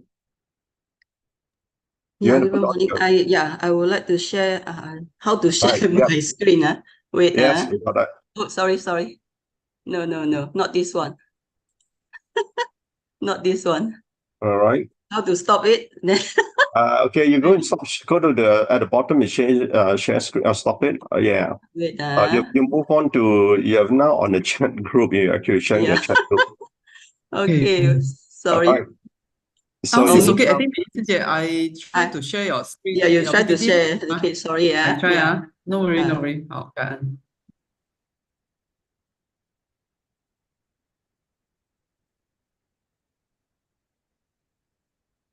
I think at top of your screen somewhere, they say stop share, right? Oh, yeah. Okay. Yeah, right. You got it. Yeah, got it. Okay. Yeah, everyone morning. Actually, I'm not actually I'm sojourn in the year 2030. And this trip actually I supposed to be a Tuifu because the community the sister Bina call me, said there's not enough Tuifu, so want me to become a Tuifu. And then but somehow at the end I become a Peipan to accompany Sister Shirley. Okay, the next page, to become Peipan. Actually, I'm so relieved because I understand that Tuifu also is quite tough at when in a communicational trip. You need to do a lot of preparation and a lot of things. So when I know that I can become a Peipan to Peipan Sister Shirley, then actually I'm so glad that. But there's one case that you need to in the English group, and today is my first time to share in English, so I hope you all can understand my broken English. Okay, so actually Sister Shirley is quite independent. I mean, she's quite tough, quite good, and despite her age, everything that in our lessons she can follow up and follow up very well. And then at first we go because as a Taiwan, we need to go to Taiwan in first, and then I noticed that our bedroom is quite far from the washroom. Beside the washroom, then you need to beside the same floor one, you need to go quite far, or else you need to choose to the the lower floor. Then I also quite worried about the Sister Shirley. Maybe at night she need to go to this washroom or what, but eventually Sister Shirley all can catch up and can do it very well. So I hope that when I reach Sister Shirley age, I also can same like her. Okay, so and then in this group, I can the next page. In this group, I also can recap my this our Buddhist etiquette. We can learn, because since after the MCO, we stopped a lot of our activity have stopped, and so a lot of our 衣食住行, our eat, our walk, our everything, I almost forget already. So in this trip, I also recap all the Buddhist etiquette. So learn how to walk, how to eat, and how to do our blanket, how to. So it's actually quite fruitful trip. since it says 陪伴, but actually we are also learn together. Okay, and yeah, the next page. So, and then the lesson is, every lesson is quite interesting, especially this sharing by these the early brother and sister. In Chi is already maybe more than 30 years or 40 years. So I also quite amazed of their work and then all that. And they are doing sharing quite well. They are still can have a clear mind on that and can share their experience. So in Chi we always said we want to work till the last breath. At first, I feel that this not ready to work, but they said this is another way to with us have a health body, so we can work in Chi all the way. So yeah, I think about that. Oh yeah, it's very good. So now I also hope that I can work till the last breath. Means that I can have a good health to work to contribute my things in the Chi. So you can see especially the Ji Mommy and then the sister Ling Zhihui. So they have very good sharing, and this sister Pan Liao Ye and brother Yong Chun. So it's so amazing that they can in Chi for so many years and still doing it, and then can do sharing and at this age and even Chi Mommy said she did her own PPT as well. Okay, so I hope that from their sharing, I hope I can can do in this way also. Okay, the next. And then this our group 27. We have 10 of us. This the photo that we can manage to get 10 of us.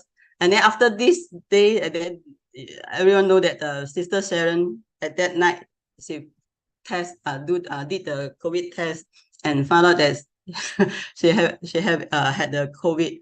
So, and then Sister Sharon have to quarantine. And then at that night, we also very worried that all of us have to be quarantined and then cannot. The next day is our Su Ching day. So we are so worried that is it we need 10 of us need to quarantine or what? But luckily, but only Sister Sharon. But I also feel so sad for Sister Sharon, because we all the way we prepared for it to see Master the next day to become a commissioner. But suddenly this come up. But but Sister Sharon, after the sharing, Sister Sharon is so have a very good positive thinking, and she said it's okay, and then she's also happy. They have another what can I say is also have a quite different experience in the quarantine room, because she's not the only one, because I think at that day I have 3 or 4 volunteers that got COVID and then have to quarantine in the room. Okay, Sister Su Ching, the next page. Yeah, and then we found out that since they cannot Su Ching from the Sangren's hand, so they arrange the abort master to Su Ching for them. And then Sister Sharon, when I heard Sister Sharon's sharing, she's quite okay in a quarantine room, and she changed. She can make it so calm, and then we won't feel anything that if I were her, I think I will cry in the quarantine room. I'm all the way to come see the Master, but I end up in the quarantine room and cannot meet Master and cannot Su Ching from Master. But Sister Sharon, when you hear Sister Sharon's sharing, she's so calm, and then can go mix around with the quarantines sister, and then how what do you say that 他可以就是可以转念 yeah 转念 and then also in a very good and then I'm speechless. I don't know what to say. All I want to say is Sister Sharon is have a very good mind, and then she also feel it's also as a different way to Su Ching in a small group, and they call it VVIP in our commissioner trip, because everyone is take care of them, and then I'm so glad that at the end she also can go to this Hualien and tested the one line again, so she can come up at Hualien, become a volunteer there also for 3 days.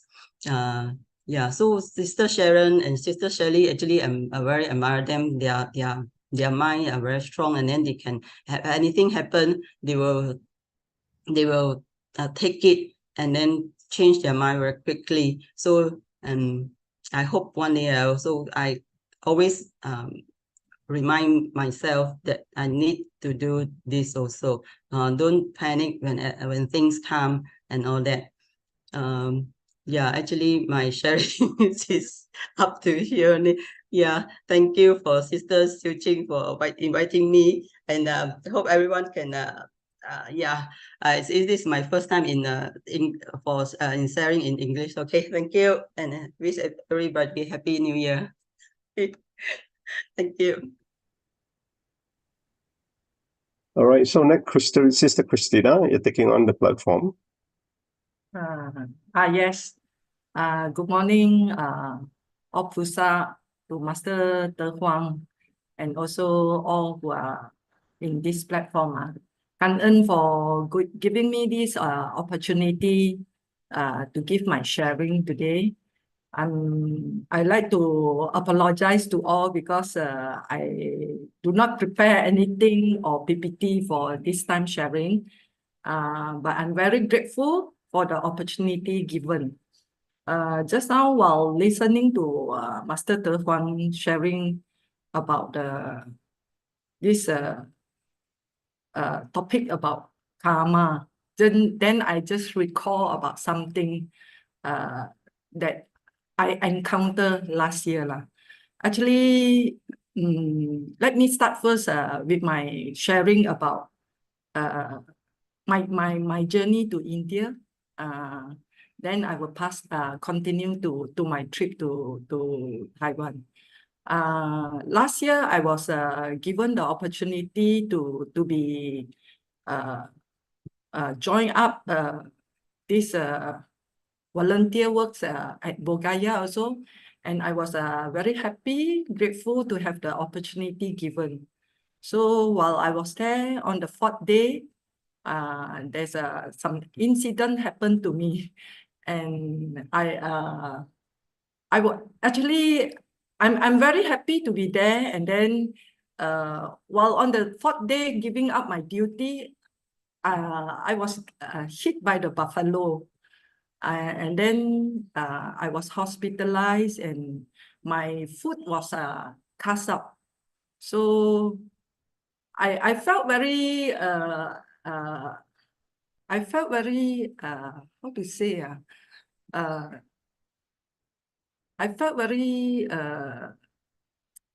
grateful to all those brothers and sisters who look after me while I was in not giving my duty. I don't feel nice because I was supposed to be there, to be a volunteer, to give up my service, but by day end I was taken care by others. But I'm grateful because while I'm there, this brother Qifeng asked me to reflect and go through the life wisdom that was about the story, daily story given by Master. So from there, I learned a lot of things. how to have a still and peace of mind when we encounter something. When I was hit by the buffalo at India, this news was reported to one of the master in Taiwan. So the master spoke to me. Do I have a religion? I told the master, yes, I'm a Buddhist. And then she asked me a question. Do I believe in karma? I say I am fully agreed and understand what karma is about. So I explained to the master that while I was hit by the buffalo when I'm at India, I know that this is the cause and effect from my past. And then I accept it happily and at ease with what have happened to me. So I will learn my lesson, and I'm very thankful to have meet my retribution in this life. And I'm also very grateful to the happenings that it have the condition to arise for me to learn. So from there, in India, when I came back to Malaysia, then only I go through an operation. So when I go through the operation, what is a very unbearable pain that I have to bear with it. It's not a 1 day, 2 day pain. For the pain sustained for 24 hours for about 3 months. But from the lesson that I learned, how I go through and endure all this without any negative thought, because I always listen. I love to listen to Dharma and learn to practice to do a better person and cultivate to be having peace of mind. Because from what my understanding is, when our body is in pain or in sickness, our mind have to be very pure, not to how to say not to attach to the pain, so that we can go through and encounter it. So I'm also grateful and learn so much about what is stillness and how to say I will say it as like the 6 paramita that we learn in our life. Is the last one is the samadhi, whereby is not easy to cultivate, but I think that I have learned something new in my life about samadhi. And also I'm grateful that I'm well and good now with I'm still grateful and how to say with no doubt my karma, how to say, the karma retribute out, but I have gone through it with peace of mind. Because I always do the contemplation is mind is the forerunner of all things. We are the chief of the mind. So we have to take good care of our thought, our speech, and our action. I always do this type of contemplation when I encounter with some issue or life in my life. That is how I learn from all. So when after my recovery from my foot surgery, I actually, when I was hit by the buffalo in India, I already make a vow to go back to India again. But the condition, few of the people that know my leg condition, they asked me, you better go next year lah, when your foot is getting better. So this round around, I'm joining up the group to back to India again on the 20th next week. And then I hope everything will go on smoothly, and I have more things to learn about while I'm in India. So I like to share now about while I was at Taiwan, giving out my duty as also a Peipan like Sister Geok. I'm grateful to have the opportunity given to me for there to learn. Actually, I was commissioning in the year of 2017. So after my commissioning, I never went back to Taiwan before until end of last year. So I was looking forward to meet Master again. So the day when Master walked out for the commissioning day at Sanchong, I'm very excited to have the condition to meet Master. But honestly speaking, whenever I meet Master, I don't know why I have a lot of tears. So when Master, before reaching our line, I also don't know why I can cry out. I would say it's considered quite loudly. I think it's also because I felt very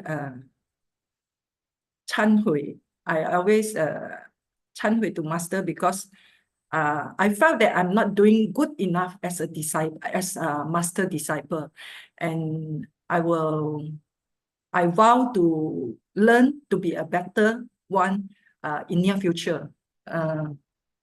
From after I crowd up, but I feel I'm relieved. I saw Master, and I have my feeling of my nature expression to Master. But over there, I have my silent vow to Master. I told Master that I will walk the Bodhisattva path with more diligently and uphold my precept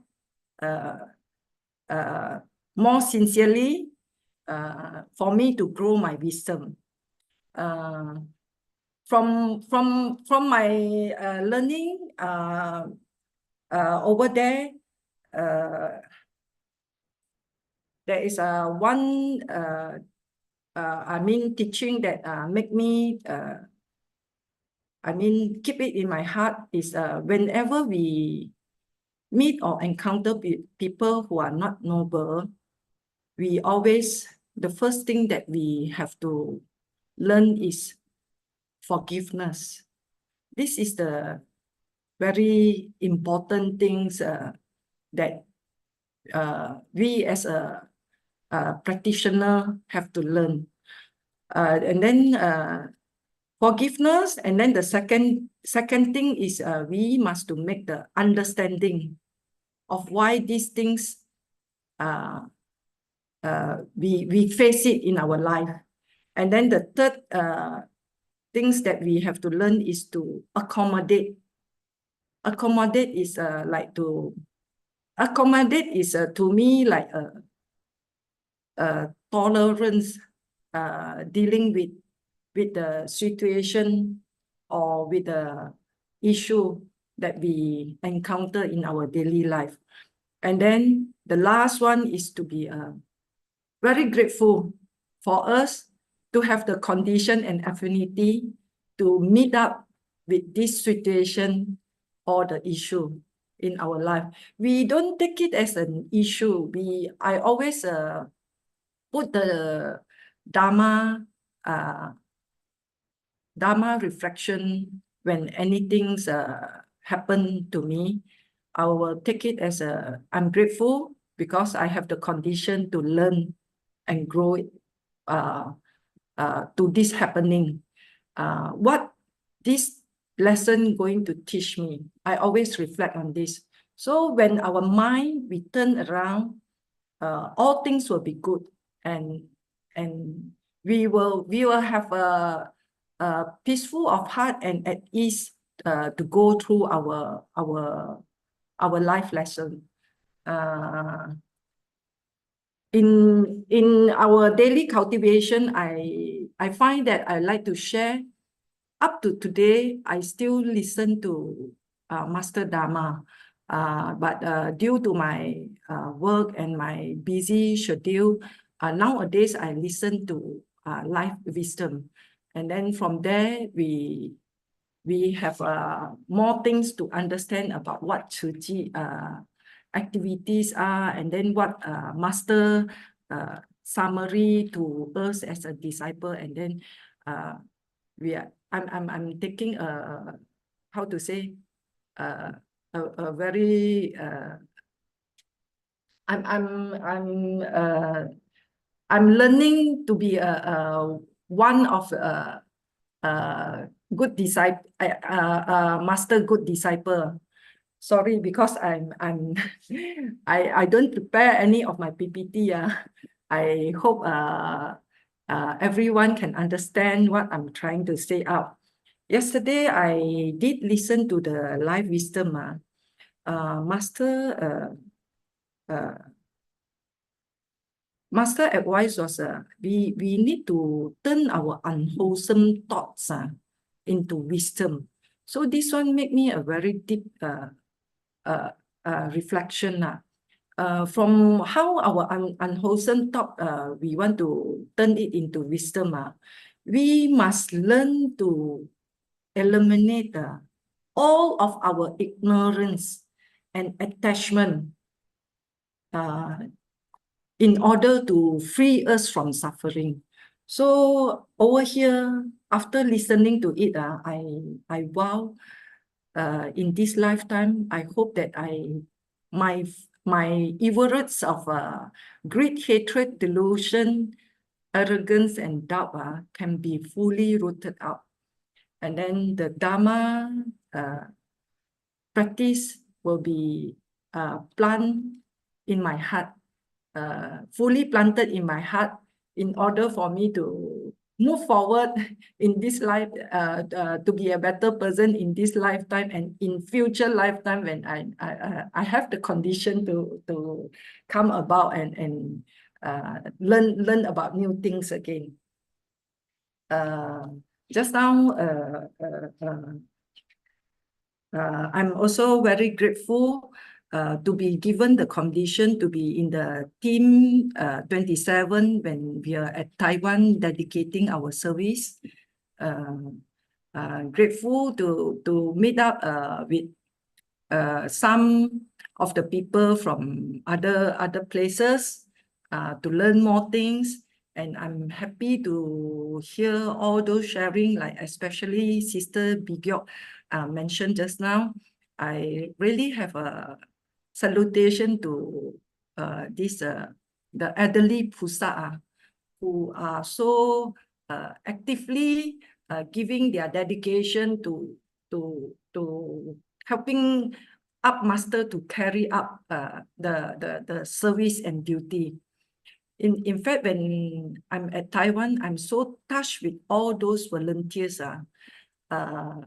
who really come all the way. Some are on different state, I would say, and to dedicate and give up their service.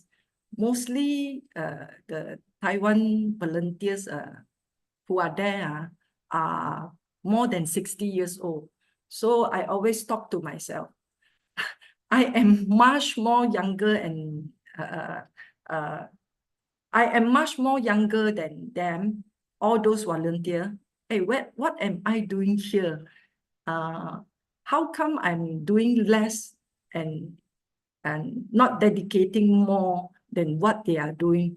Whenever they talk to me, I mean the volunteers there, they say they are in Su Ching, they are learning and growing together. It's already more than 30 years.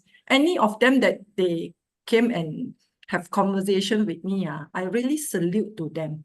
They are diligently in the path in following the Master teaching and showing to the truth. I also hereby wish that I can work more diligently in my mission to learn more things in life. Over here, I wish everyone well-being, happiness, peace, and joy. And then we learn to accommodate with all that. And over here, we must learn to accommodate with all the tasks or duty given to us. By having a peace of mind, then only we will see things clearly. So I wish everyone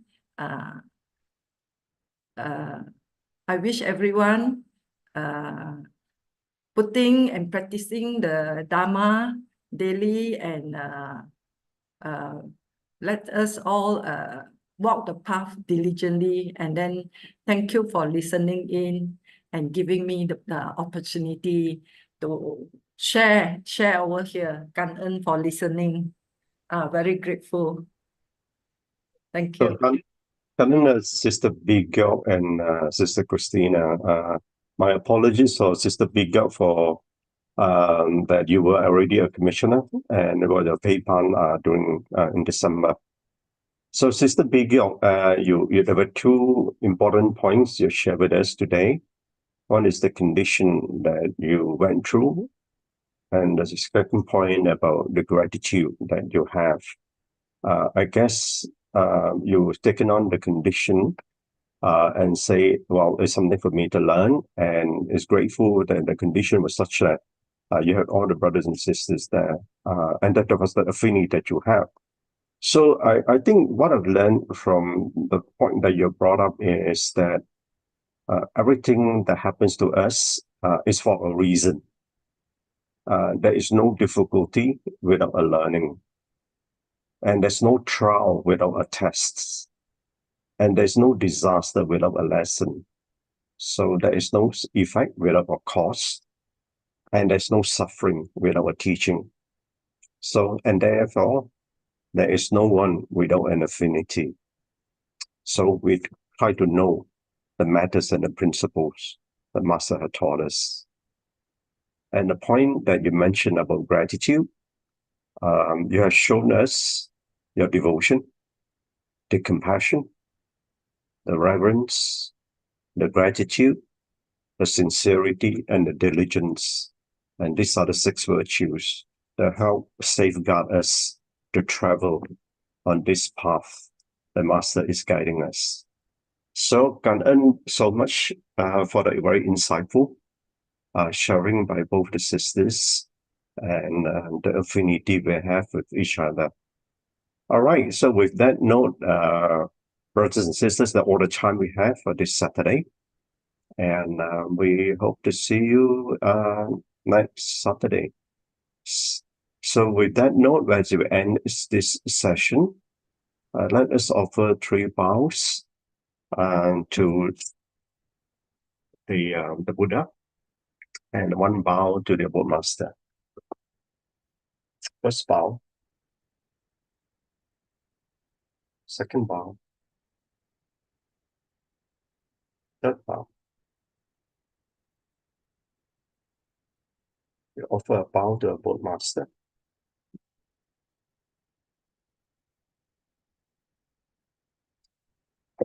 All right, so another happy Chinese New Year again, and we hope to see you again next week. All right, have a good weekend.